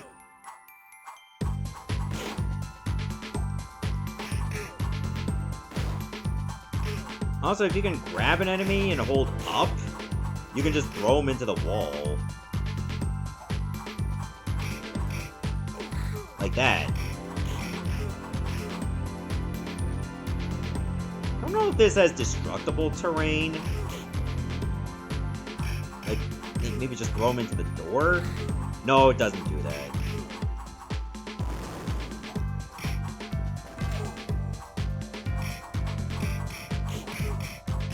Oh yeah, I can see that it's running just fine. So I think on the previous core, it wouldn't even load the first stage. Oh god, just throw... I'm gonna take out the trash. Literally.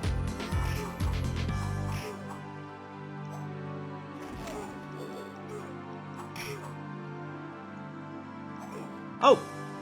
Okay, you don't die when you go down a manhole, you just take damage. Oh, there's like bonus and extra, but I think I might have missed one of the letters the first time I played this.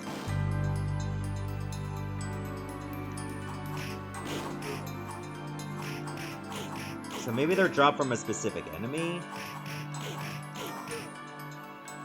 I got the O, like, this happened the first time, too. Like, I got the O before I got the B. In fact, I don't think I got the B at all. So maybe they're hidden?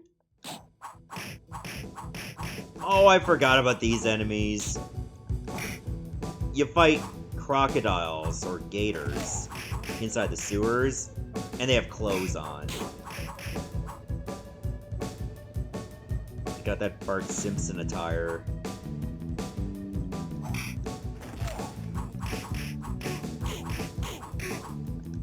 And we got Temu Battletoads.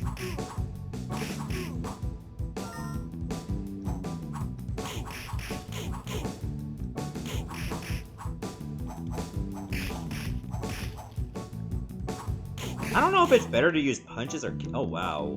I just lost my health so fast.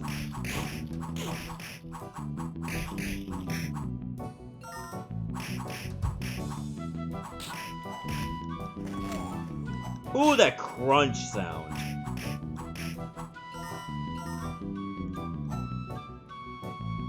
Also, I picked up a star. What does that even do? Is that a super attack?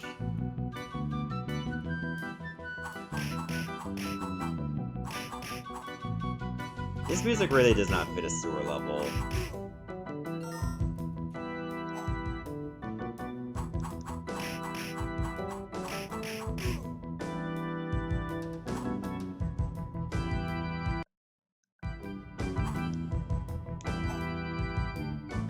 What? Is it like...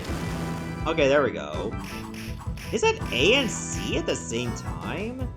Because that's the most awkward way to do a super.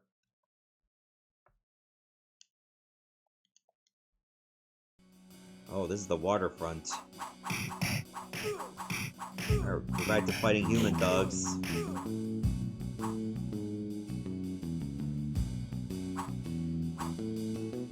Yeah, you shouldn't be parking here without a permit.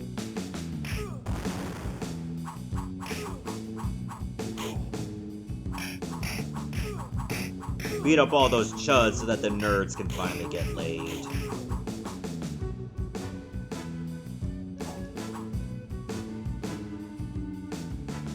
Speaking of nerds.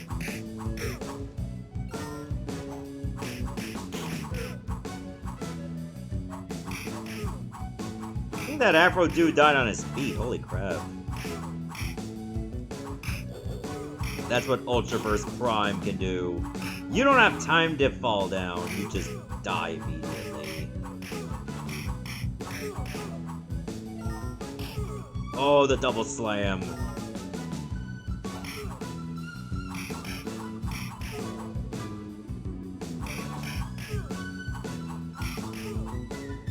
Can be quite satisfying to pull that off.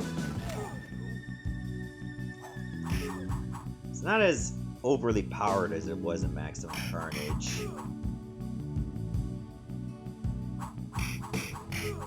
Because you have to be already right up to them. Ooh, good throw.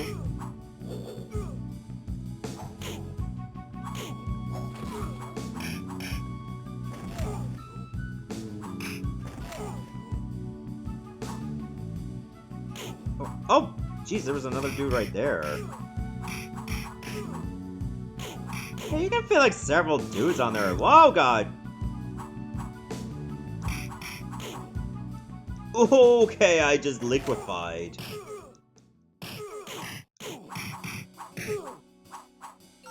Oh, now I get the health after I've taken a death. It always be like that.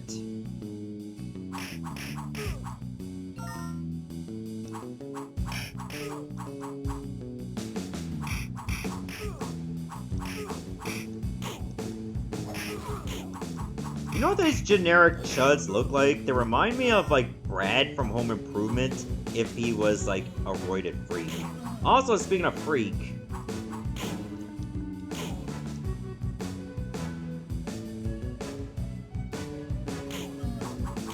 What? What? Oh no, Oh no! I have to punch my way out of this because if I don't, I can't move. Okay, so this is how you beat the first boss.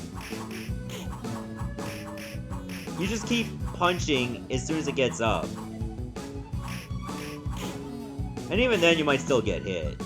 Oh, I'm dead.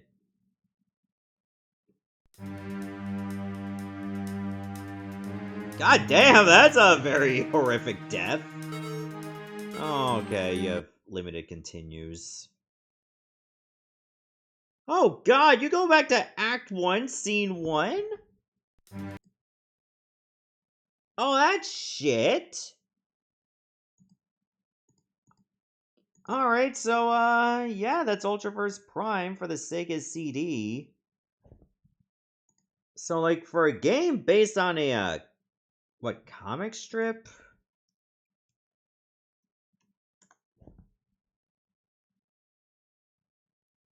It's a bit of a wild title to expect to get a Sega CD game.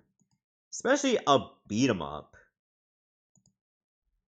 I mean, music is pretty decent, even though some tracks don't fit.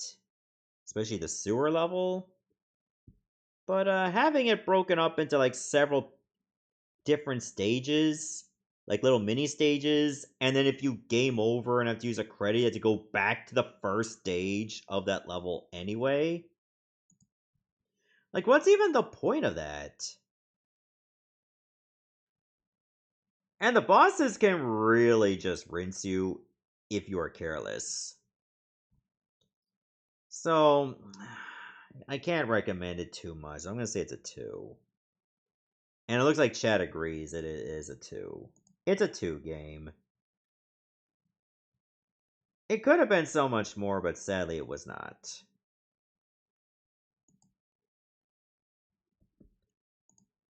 Okay, let's move on to a game that was released in Japan, although it did get a Western release many, many, many years later. We're gonna play this game.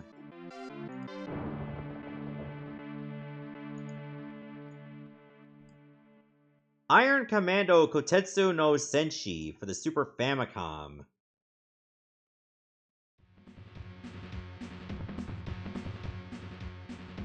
So I believe you can even play this on PC and I guess like other modern platforms. But it's also like available on like Super Nintendos as well.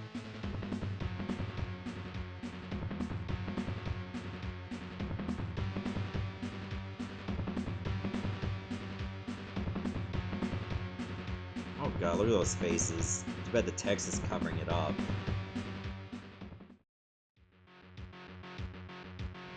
Start Commando. Choose your warrior. I guess we'll be this guy.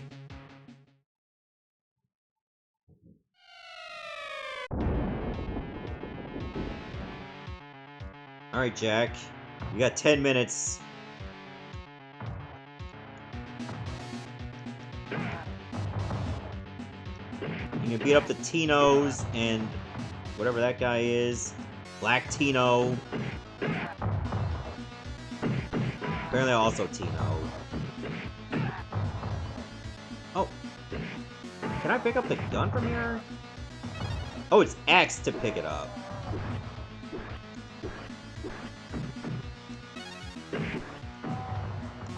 I can get a machine gun. And a grenade.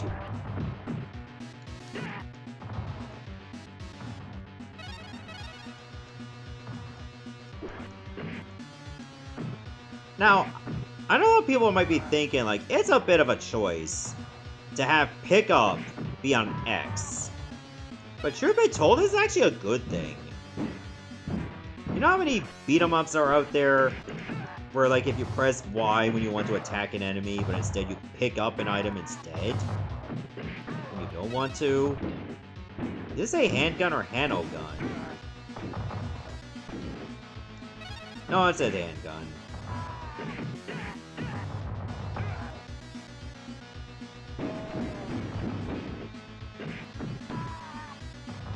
I do appreciate that you have a separate button to pick up items.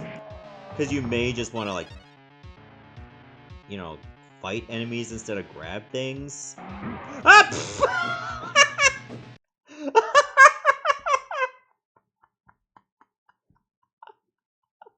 I was not expecting that at all. Alright, let me just walk over there. Gets hit by a truck.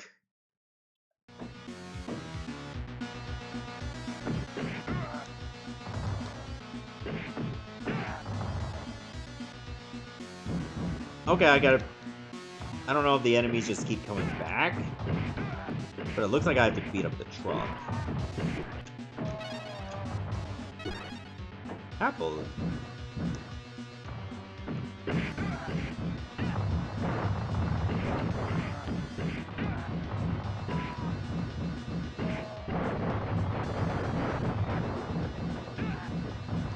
I mean, it is available like on Steam, like I mentioned earlier.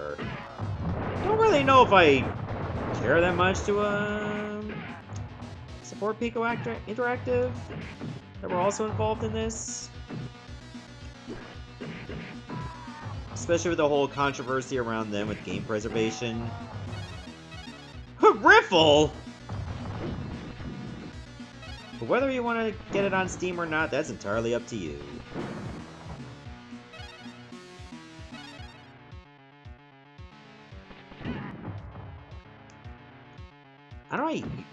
Where did my grenade go?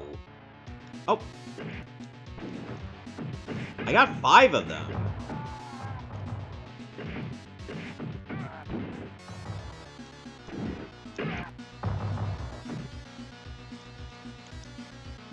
what the button is to use the grenade.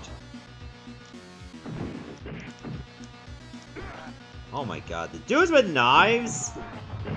They're so cheap.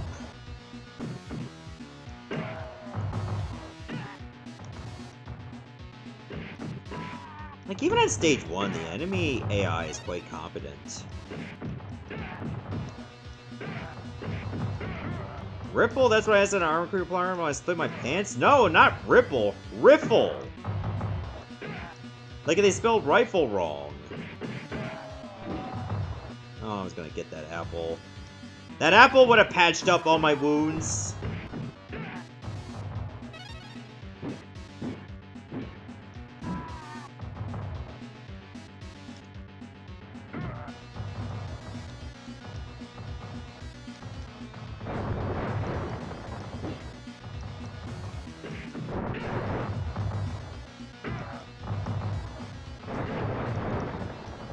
God, isn't it like our jumping that's causing the... Oh no, it's happening on its own.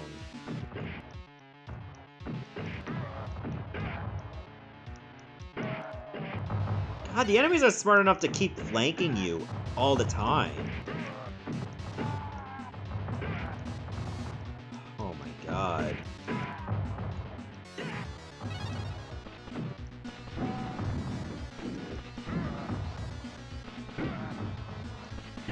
I gotta be more defensive in this game, Jesus.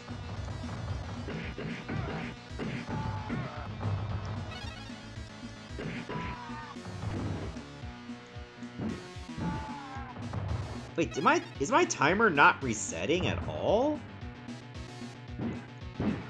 It didn't reset after I died. So you got straight up 10 minutes to beat the first stage. God, enemies in this are so tanky. And stop giving me health when I am at full. Give it to me before I die. It's not that hard. Oh yeah, and it disappears after a while.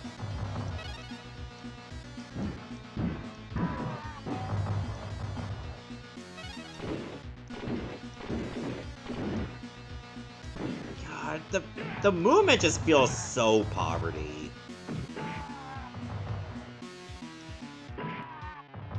Like, you don't have to make the AI that advanced, at least in stage 1. Like, maybe ramp it up in the later stages. But yeah, they really go out of their way to flank you. They back up a bit so that your melee attack does not reach. But they have like a thrust so they can reach you.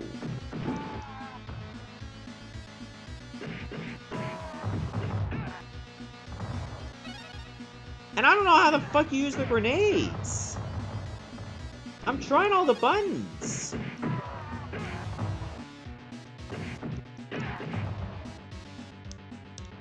I'm also holding different combinations of buttons. And that's not working either.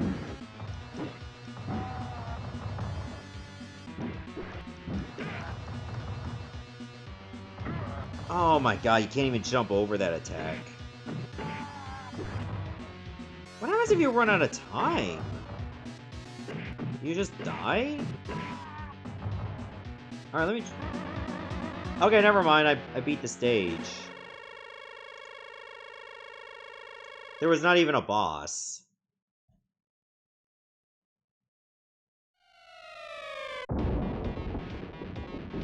Like, what is even going on? Is that... Alright, you know, let's see what happens if I do run out of time.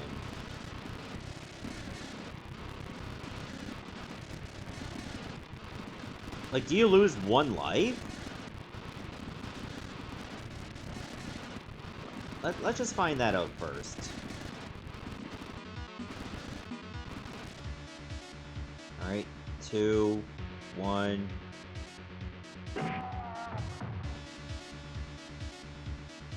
Okay, you just gotta continue, like, where you left off, but you only have 5 minutes now.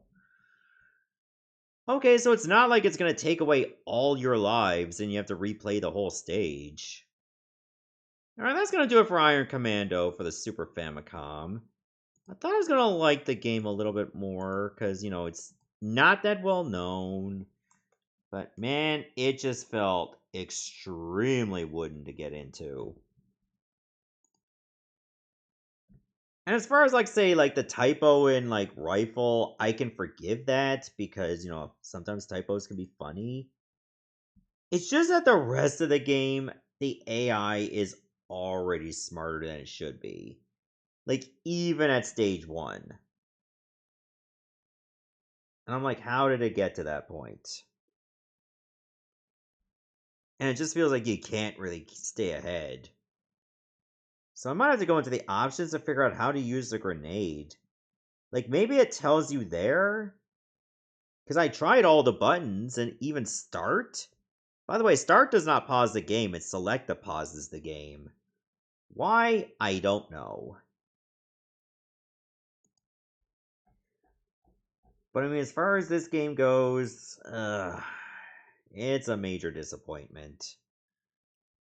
I'm gonna say it's a 2, because at least the music and the setting is fine. Alright, chat also gives it a 2.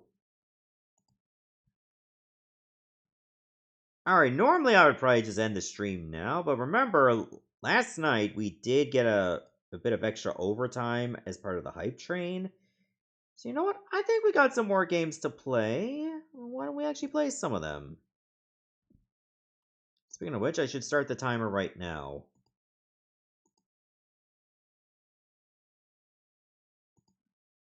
So I think I know what game I want to play next. And it's one we've already played on stream before. As part of a little series that I've abandoned because I just didn't have much interest in it anymore. Where I was just playing like random games from like random genres and combining them with random consoles. So you know what? Here's what we get. We get this game.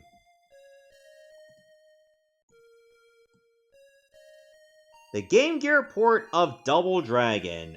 And oh man, in my opinion, this is a stinker. It's like, yeah, it's called Double Dragon, but it's not the same Double Dragon that we played on arcades or on NES. It's its own thing.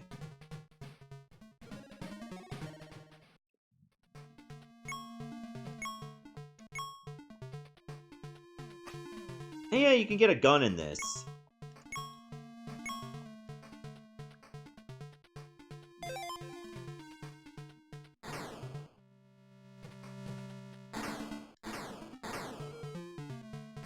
And yeah, if you defeat enemies, their health bars turn to like skulls.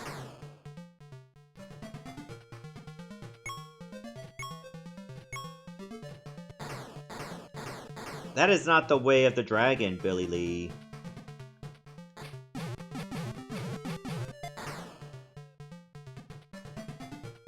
So this is the game where, like, if you get the gun, just keep the gun.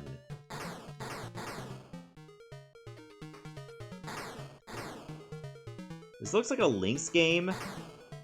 I can see that, Moogle, and funny enough, Double Dragon is on the Lynx, but the Lynx version is actually a port of the arcade game. And it almost looks like the arcade game, just very, very zoomed in. Oh, your movement is so choppy in this, too.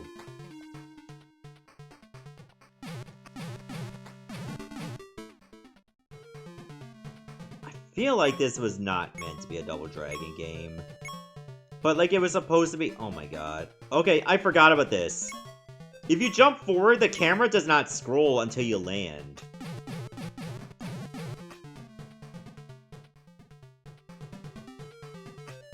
It's like the devs originally planned this for a whole other game, and then some higher-ups were like, no, you gotta make this a Double Dragon game.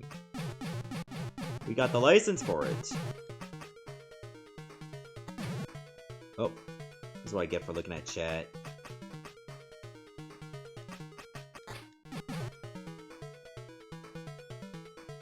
But this was really supposed to be something else. There was just... Okay, there we go.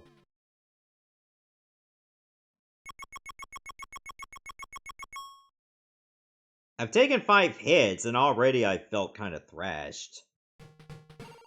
Mike's Club.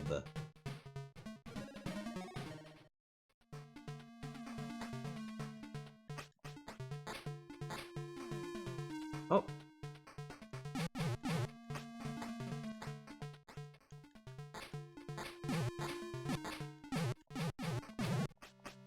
Oh yeah, you don't get knocked down either, see, I think I just lost a full life on this misses spamming attacks.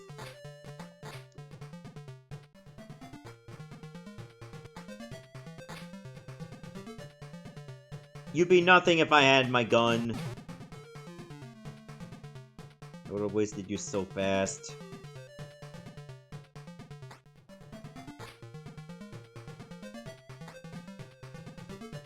Okay, she has a jump attack too.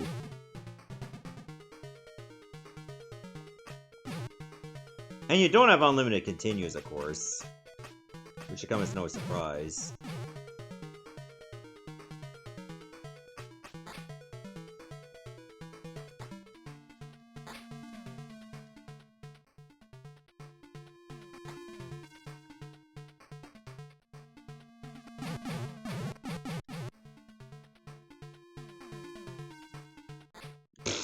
Oh, cool! My surprise lady. Oh, I'm dead. You want to continue? Okay, at least they put you right back here.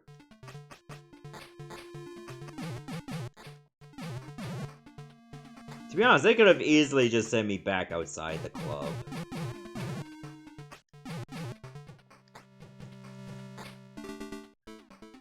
Seems like going for the jump kick is not very reliable.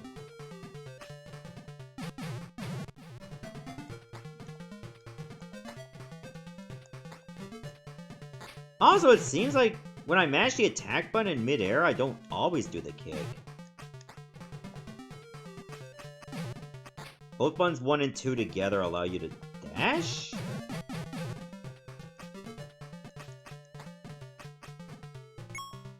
Don't know how that's gonna help me, but good to know it exists.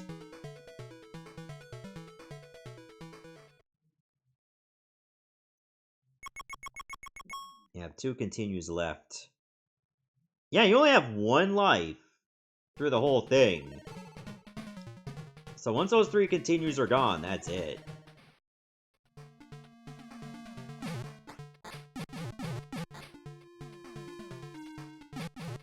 Oh, no, you don't have 1 life. What am I thinking about? Those hearts are your lives.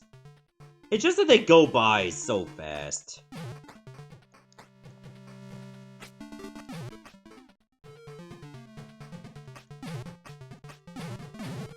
Ah, life-giving water. Nectar of the gods. Okay, at least if you can pause.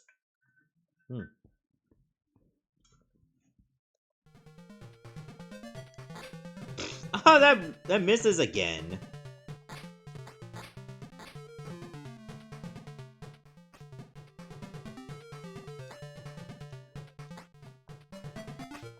Billy Lee always wanted a chick that could work the pole, but this is ridiculous. This is not what he had in mind.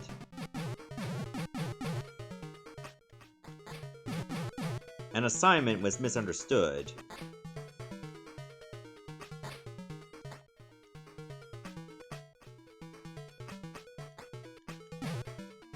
Oh, this is so ass.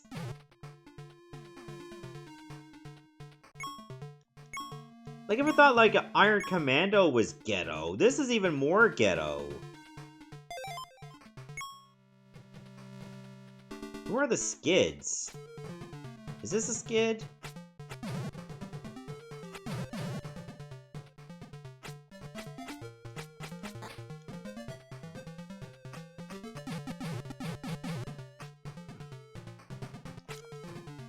Oh, so much for my dash attack being effective.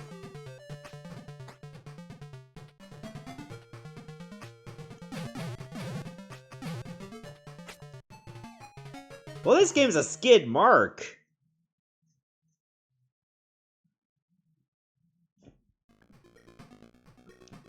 Yeah, I can see why I never finished this game the last time I streamed this. This one then's just ghetto.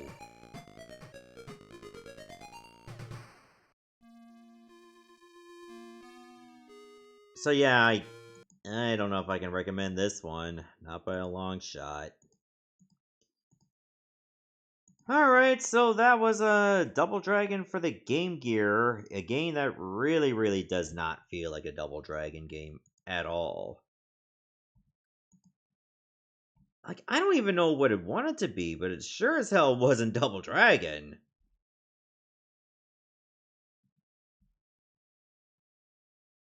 Yeah, I cannot recommend this one. Like, there are very weird ways to play Double Dragon, even on old Atari systems. But at least some of them are already better. Yeah, this one kind of blows. Like, the music is decent, but then it's like you only hear the same track throughout all of stage 1. So then you just get tired of it, and chances are that might be the only track you hear for a good while. It doesn't even have the iconic Double Dragon theme in PSG. So yeah, it's a 1. I cannot say that this one was good.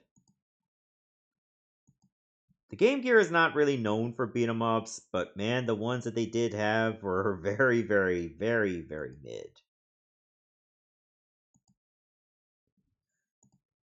Alright, let's move on to another handheld title. I can't guarantee that I'll be streaming for very long, but at least with this bit of overtime, we can chip away at a lot more titles. This one seems a little out there, but I'm gonna give it a try. I think this one is eligible. From whatever gameplay footage I saw. Alien vs. Predator, the last of his clan, for the Game Boy. I didn't even know this game existed until a few months ago. The planet Alpha Centauri 3, 8.6 light years from Earth.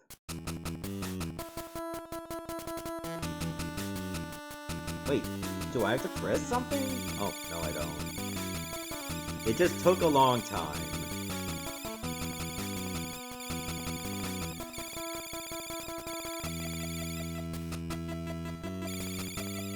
Background. Originally settled by human colonists for the purpose of mining the rich ore deposits and shipping them back to the resource-depleted Earth.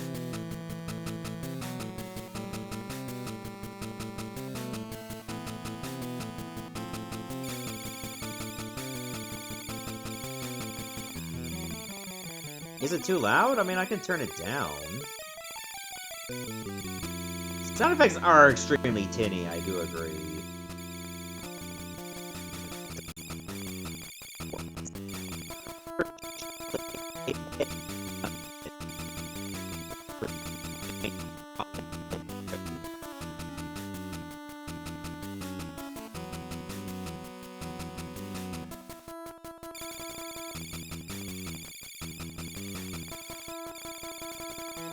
This would have been better if it didn't have to, like, do the typewriter thing so slowly.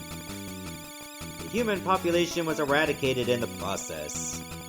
A predator hunting party then arrived to hunt the aliens, but the number of aliens was underestimated, and all the predators were, in turn, wiped out.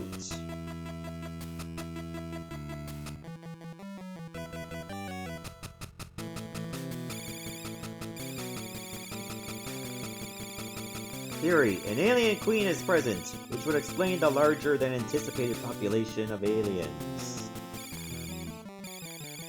Mission: it is now up to you, the last of your clan, to regain the Predator's honor. And your own. Yeah, it's taken a long time. Okay, there we go. Yeah, it looks like this.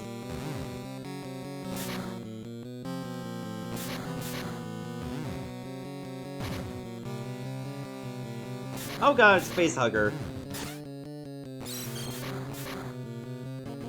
You even have a mini-map, at least.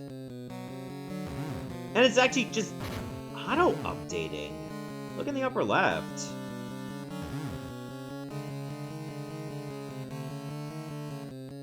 You can pan the camera up and down. Okay, there we go. You can actually intercept the face hugger before it latches onto you. Okay, there's no fall damage. I didn't try to miss the ladder, but I'm glad I did not die.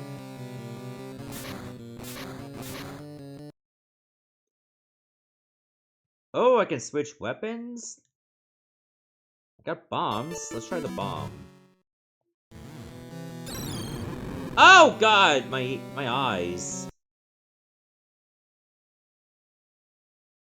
Oh, I even have the invisibility system. Ah, Xenomorph! Wait, it went down in one hit. I wasn't ready for it.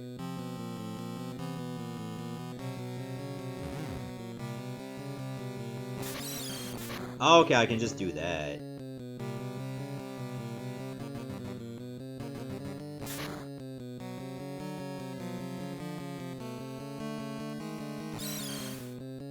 I don't know if enemies respawn if you leave and come back. Oh, wait a minute.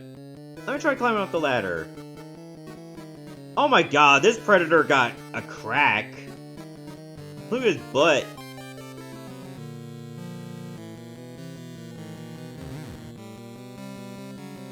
It's looking a bit tight-fitting.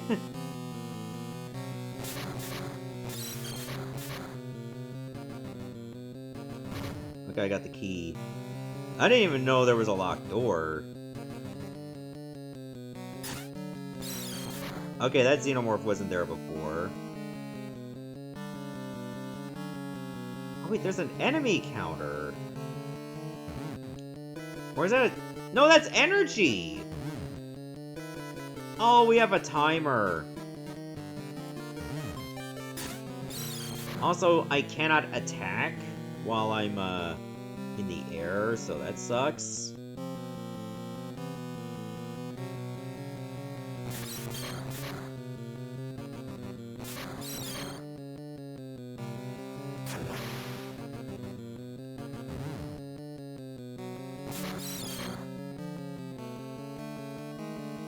I hope I don't need a second key.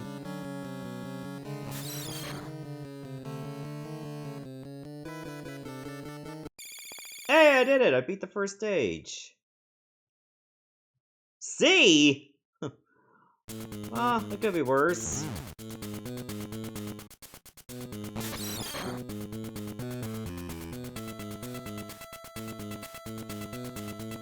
Oh. Do I have any weapons that can... Oh. Wait, I lost my bombs!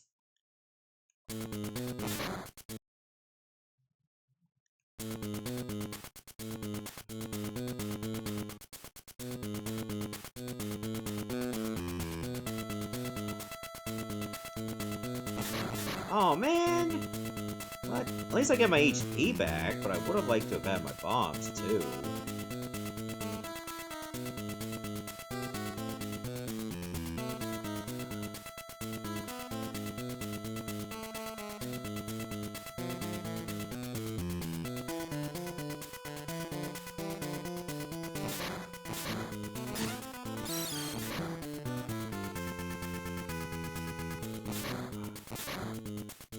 Oh, what? Where'd you come from? Also, now the Xenomorphs take 2 hits. But it's the same enemy. Why does it take 2 hits now? What do you mean?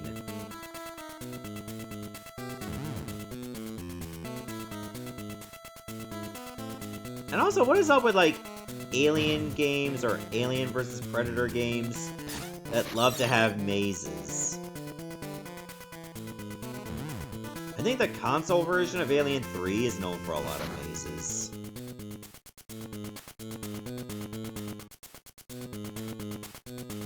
Okay, I cannot jump when I'm on the ladder without falling right down.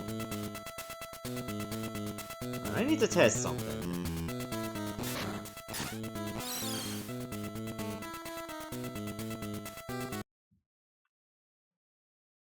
I'm gonna use the bombs. Alright, if I switch back. Oh, God. Yeah, bombs actually break through the walls. I really need to put a seizure warning every time I lay down a bomb.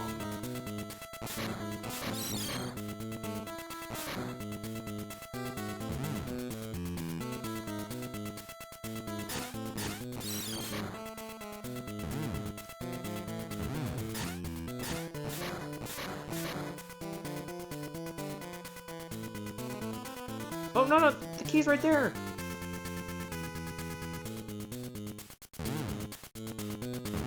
Wait.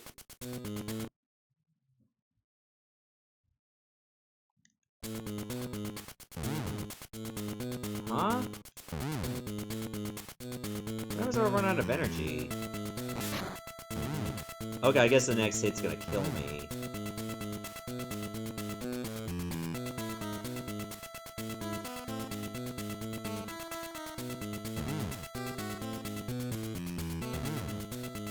Oh, I didn't know you could do that. Oh, but I can't get up there. Oh, another thing I noticed is if you lose your, like if your energy meter goes down, you don't have radar anymore.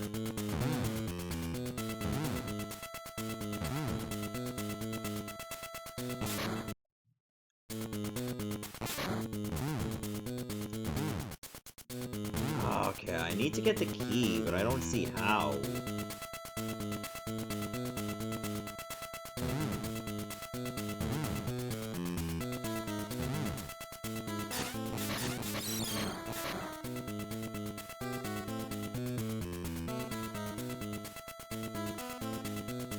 Was there like a drop? And then I fall on top of the ledge, which gets me the key? I don't think so.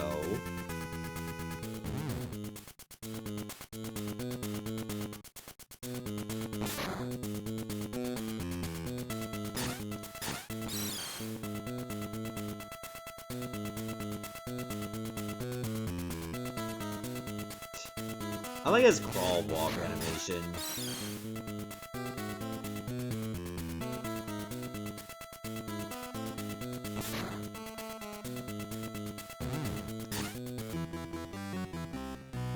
I'm dead.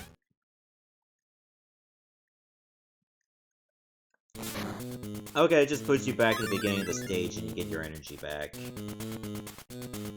Yeah, that's Alien vs. Predator, The Last of Us Clan for the Game Boy. It's certainly an innovative game. Like, there's not many games like this on the Game Boy, where you play as like a hulking sprite, and you got these maze levels, where you're dealing with a bunch of aliens. It's like they could have just, like, made this another platformer where you got guns. But here they at least let you, like, explore these mazes, you find a key, and hopefully you find the door where the key goes to, and then you can exit the stage. I don't like what it does with the bombs, though. It's like it just burns your eyes, you look at it. It's a bit rough. And by a bit, I mean a lot rough.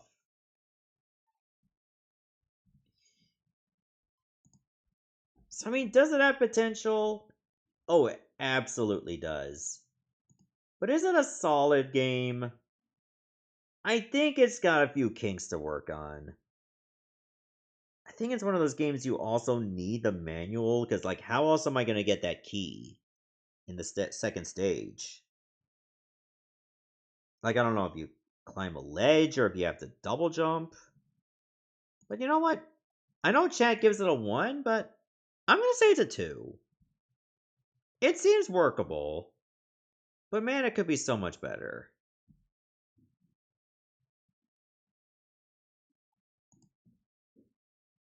Alright, let's move on to the next game, which is a port of a game I've already played. But this one is on the NES. So I don't think it's going to be any better. It's probably going to be more or less the same. But maybe it could be okay. We're going to play the NES version of Cliffhanger. This one seems more in line with the Amiga version. So yeah, 8-bit platformer. A treasury jet loaded with $100 million is headed for San Francisco. Evil terrorist Quaylen and his band of henchmen pull alongside the treasury jet. Travers, a renegade treasury agent, prepares to transfer the money Fur between baby, the planes. Scale baby, feather baby, were all animals babies you'd have as a companion? I'd probably go with Fur Baby. But an FBI agent on the treasury jet shoots at Quaylen's plane, damaging the controls. The plane crashes in the high crags of the Rocky Mountains. The terrorists survive and send out a fake Mayday message, which is picked up at the local ranger station. Gabe and Hal, veteran rescue climbers, go off in search of the hikers.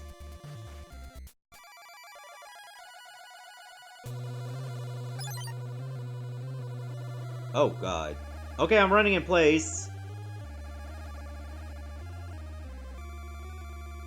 Okay, one little thing I noticed with the NES version, if you turn around, like say if I'm facing left and I double tap right, you run in place. Luckily you don't have to double tap forward for anything, but man, it just looks so weird.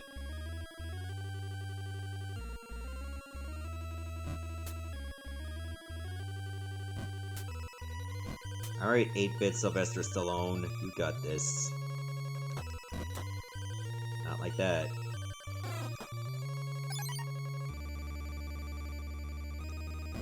Oh, you can't crouch and punch at the same time. I forgot about that.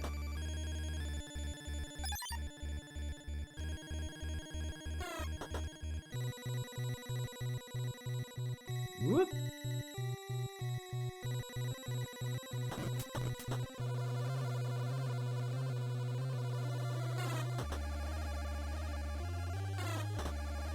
Yeah, this is a game with the weird mechanics of the rope climbing.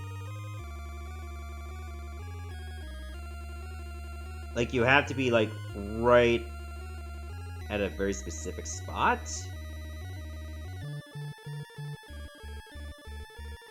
There we go.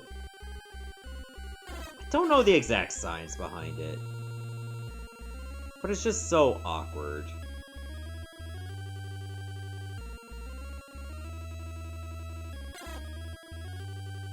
Also with the boots, I think you can run by holding up.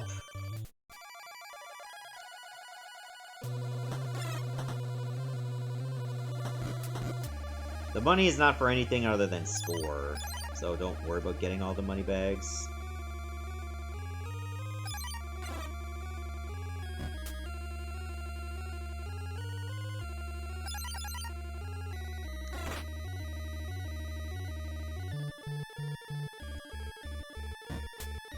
Not a fan of like having to hold up to jump, but it's still better than like those Simpsons games where like run is like hold A, which is also jump. That is the most fucked control scheme for a platformer, in my opinion.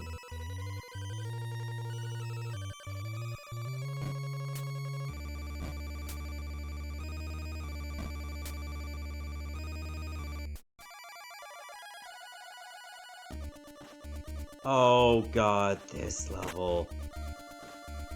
Like, when you're climbing, you gotta deal with falling rocks, and there's no telltale sign where they're gonna fall. Until they fall. Which means you're probably gonna be taking some dumb hits. Like that. And that. Also, this is a game where it's mandatory to be able to run. Oh, you bugger. Plus, I think if you fall from too high a height, you die.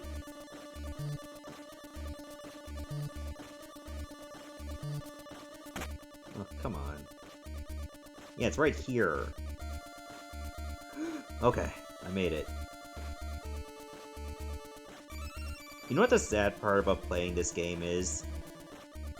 I'm actually competent enough to get through this part of the game.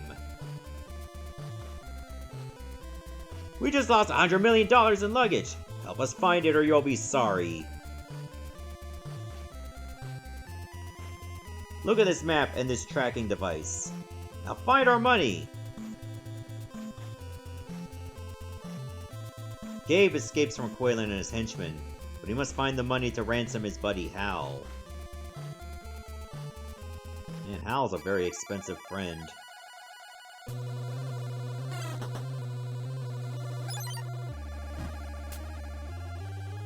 Oh god, what's gonna happen if I make this jump?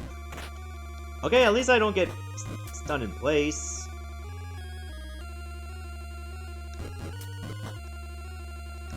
Oh, I even have like a mid-air kick. So sometimes you actually do have to defeat the enemies before you can advance. Like a standard beat 'em up.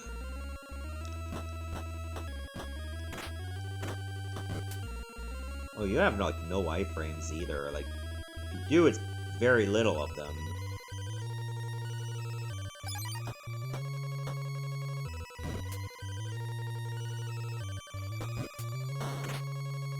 Oh, there's a knife.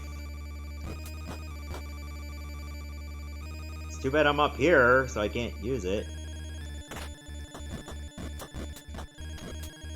Yeah, don't even try to just trade blows, because you'll just die.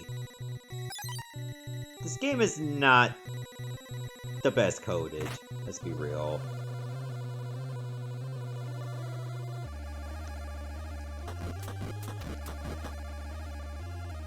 Also, my turbo button's not working for this. Up! I'm dead. Alright, now do the level over. Or no, we won't be.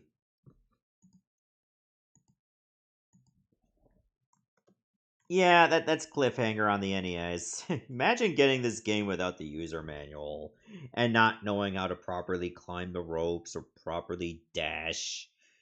It is gonna be a terrible experience for you. Like, I feel like it tried to do a little too much for an 8-bit game.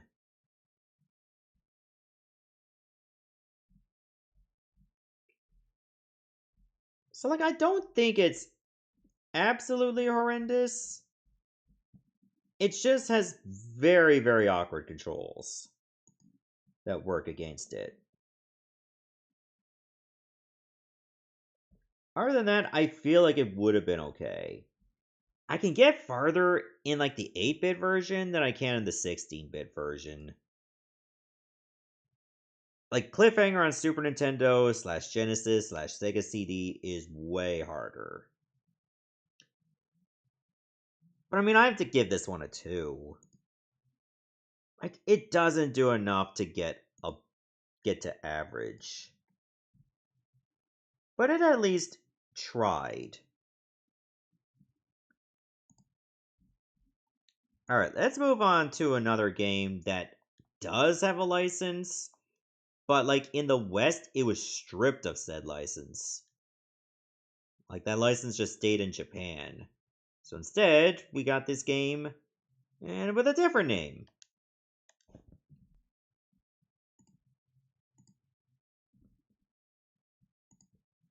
It's time for a last battle for the Genesis.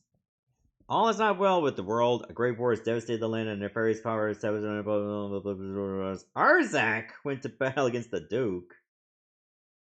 I mean, they had to give it a completely different name rather than, like, you know, like Kenshiro.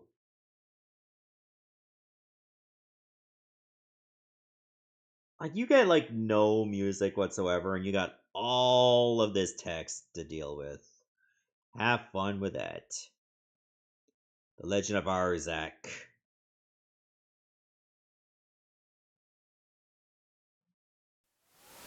So yeah, this is supposed to be a Fist of the North Star game. At least it is in Japan. Like, it doesn't even try to hide it either.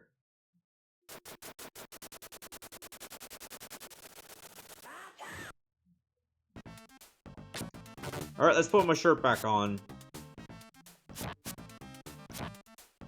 Yep, you got yourself the apocalyptic wasteland. Violent gang members.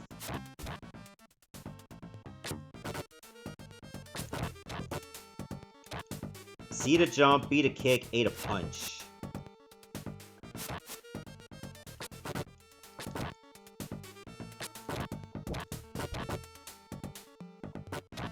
And you got a time limit too, so you can't dawdle too much. Like, it just hacks at you and then leaves. I wanted you to meet Alyssa. Alright, then let me. Now you have the look of a hero. What does that even mean? Let me go this way.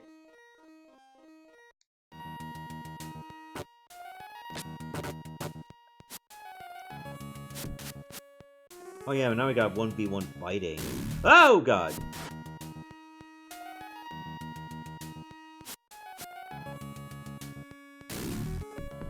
Okay, at least I can crouch that dive.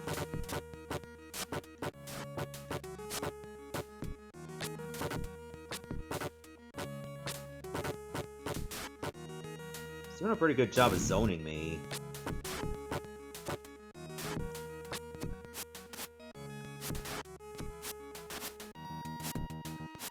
Why does he have iframes whenever I try to hit him? Game over. Oh yeah, I'm back to the title screen. Amazing.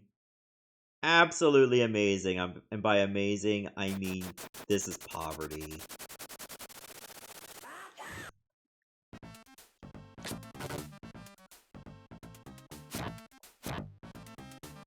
Like, you have one life to get, what, the whole game? So no continues? I wonder if the Japanese version actually had continues.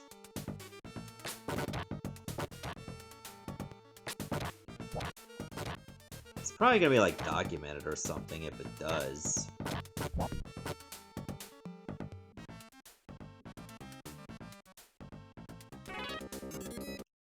Oh, you can pause the dialogue? Okay, that's funny. I'm gonna try going this way instead. I mean, you get some parallax, but it's not enough to make this look visually appealing. That dude just came out of the ground!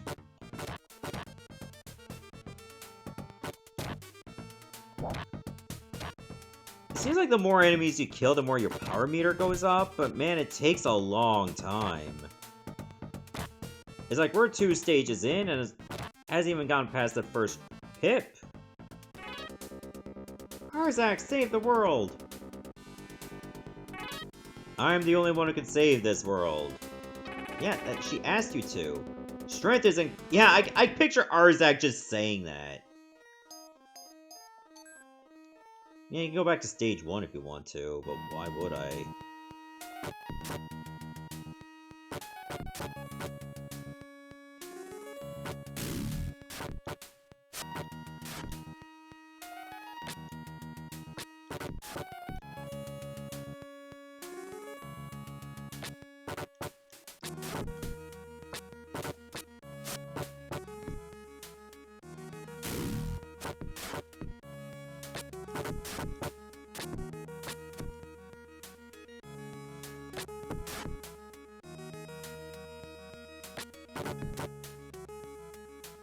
I have to do better picking my spots.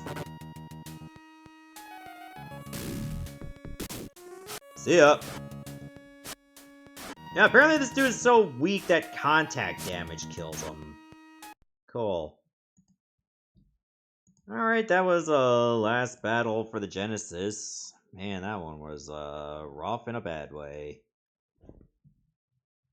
It's like, you'd think a game like this would be pretty good, like a way to make the Genesis look strong.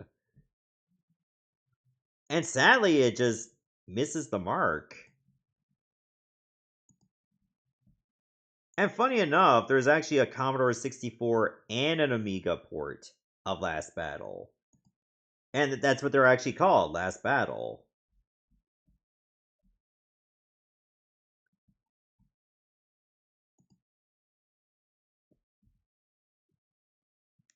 So, yeah, as far as I'm concerned, this game's a bit, like, very, very mid.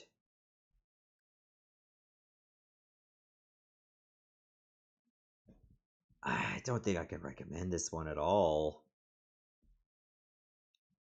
I'm going to be extremely harsh. And I know it's not fair to this game because it does look like it could have potential. And it was an early Genesis title, but it had no excuse to come out the way it did. So yeah, unfortunately I have to give it a 1.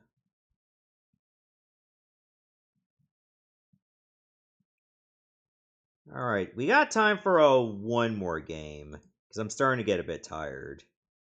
Otherwise I would have kept going a little bit longer. But I think it's time for this game. And this one is also a licensed game. Yeah, we just cannot escape the licensed games now, can we?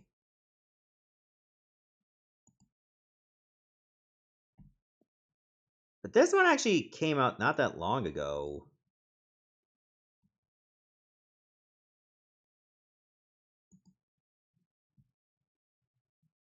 How do I get this to show up? I'm trying to, like, grab it over.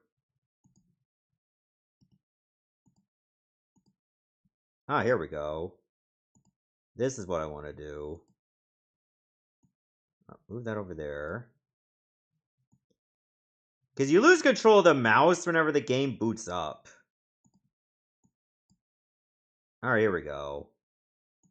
We're going to be playing The Karate Kid Street Rumble. This is the Steam version, by the way. This was actually gifted to me?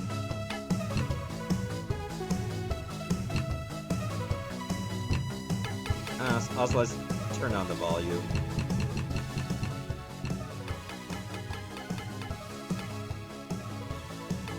Save changes, please.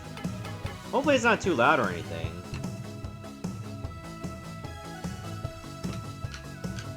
Okay, you can actually change your attire. You have different characters to play as.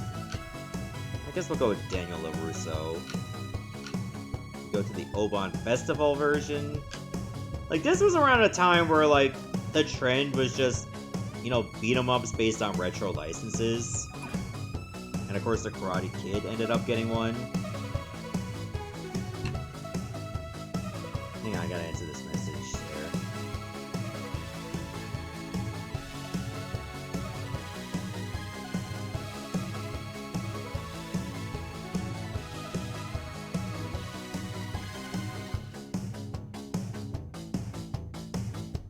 I'll be quick.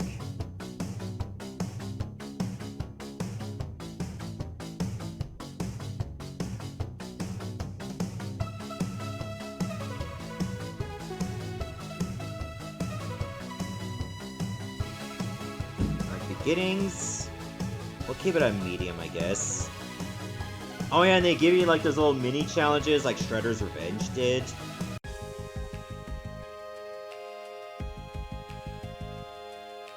I think this takes place across like multiple Karate Kid movies. Sorry, I didn't see you there. You must be the new kid in my school. What's your name? Where are you from? Daniel LaRusso. I'm from New Jersey. My mom got a job with some company out here, so we just moved. Cool. My name is Ali. My friends and I are having a beach party tonight. You should come. Hopefully I'll see you later when you're done unpacking.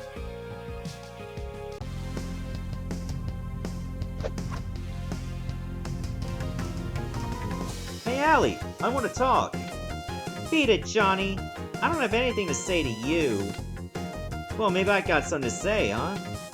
Why don't you just take your little Cobra Kais and get lost? Fine, but I'll be back. Alright, you take it easy, Ryan. Get well soon. I just beat up some parking meters for no reason. Press square to use light attacks. Oh! Okay, I already got hit.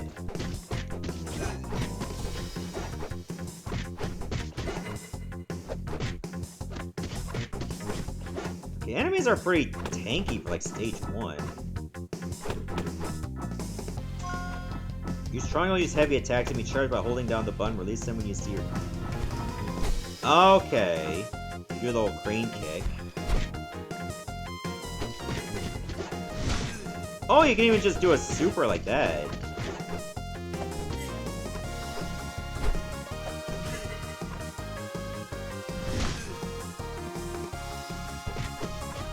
Yeah, you can tell that a lot of games like this were heavily influenced by Shredder's Revenge. There was that G.I. Joe game, there was that Power Rangers game, there was that Phantom game, like The Phantom.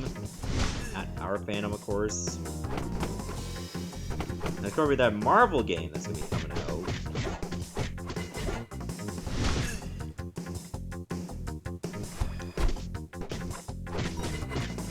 I got one of the challenges beat.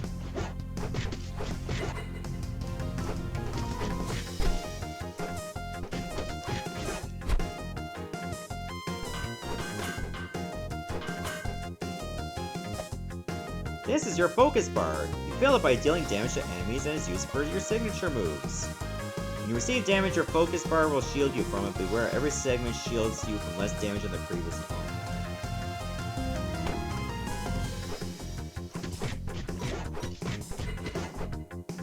Yeah, I remember Macaw streaming this when this game came out fairly new. And I remember like he was saying like the gameplay was really solid, but the cutscenes were quite odd and out of place.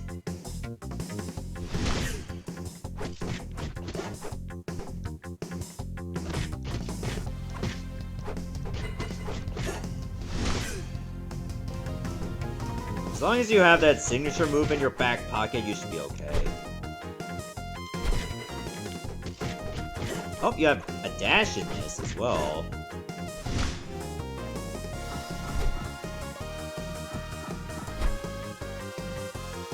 So at least you have a versatile amount of moves.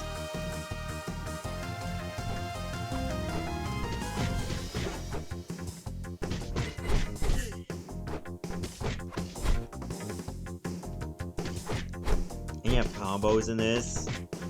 So like if you press triangle like during multiple, like after a couple of hits, your special or heavy attack changes. So that's kind of neat. That that's a thing you can do.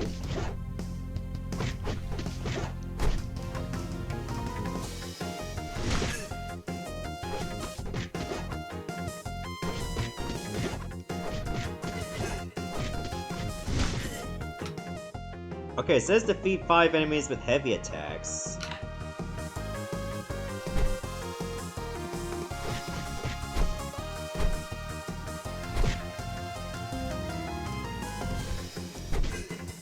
Okay, there we go.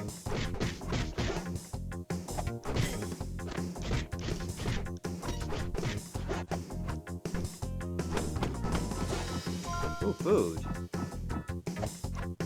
I guess an aerial attack, I suppose, is just a jump.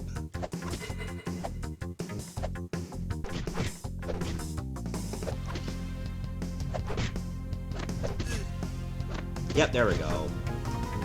Okay, at least I got all 3 challenges beat. Press circle to dodge. Nice! Gives you a bit of feedback, too, if it connects.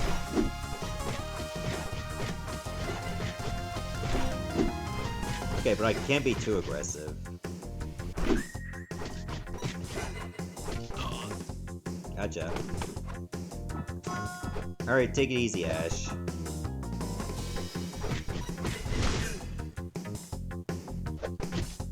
Oh, that's an awful lot of thugs for, like, the first stage.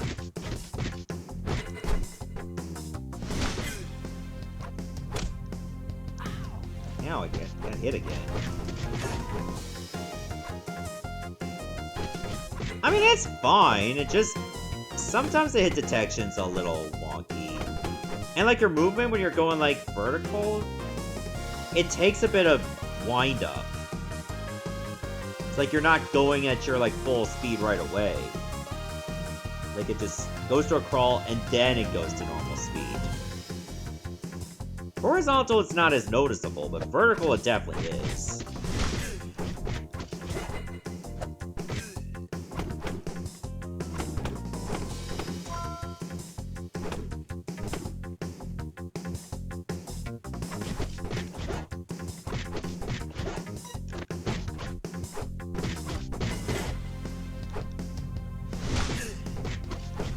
Do it.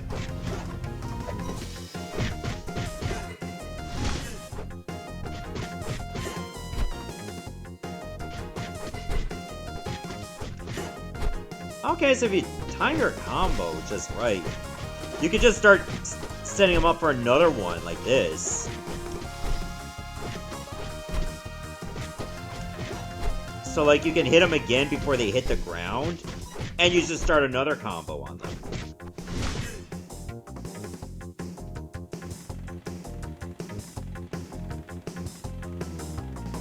Hey, you want to learn karate? First lesson, how to take a fall. Damn, just drove into both of them.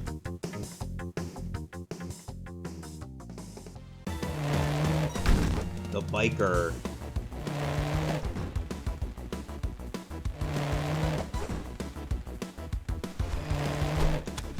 Oh. Okay, that's not the plan.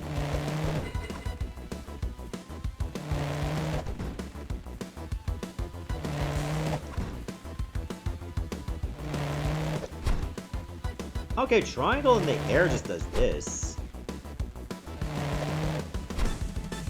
Oh, that's actually the strat. Do this.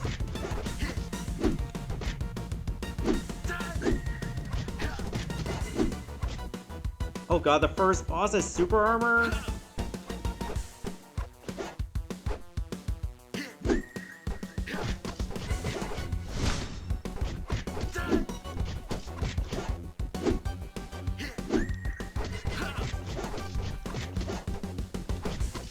Oh, I can keep hitting him.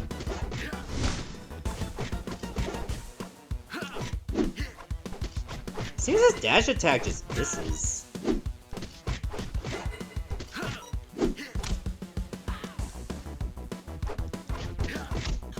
Oh, that's right. I think it was my meter that was protecting me.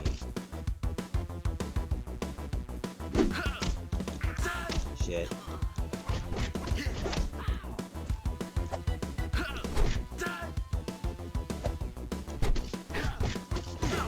Got him.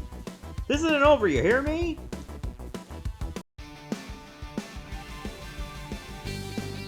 Alright, beat the first stage. Achievement ranking of S or higher. Damn, I'm not even surprised I got S+. Alright,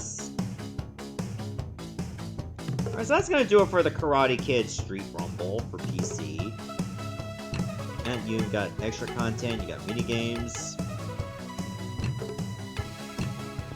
So yeah, you can get it on Steam and like probably other platforms, but this was the Steam version.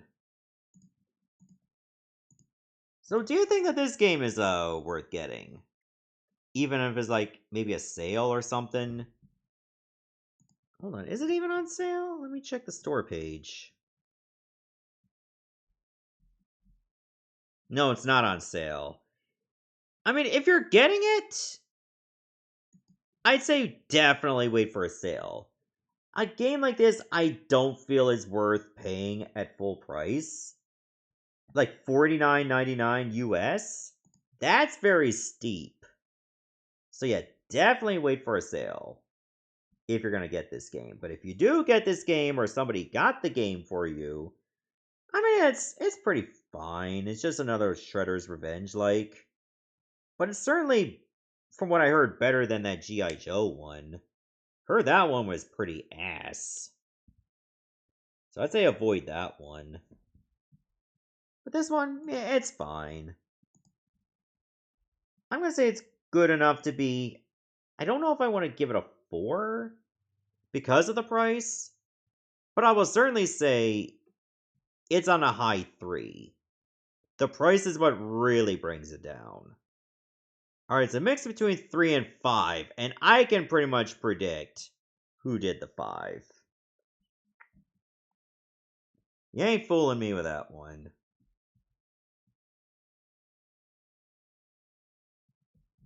So you know what? I think that's gonna do it for the stream, so thank you so much for coming out.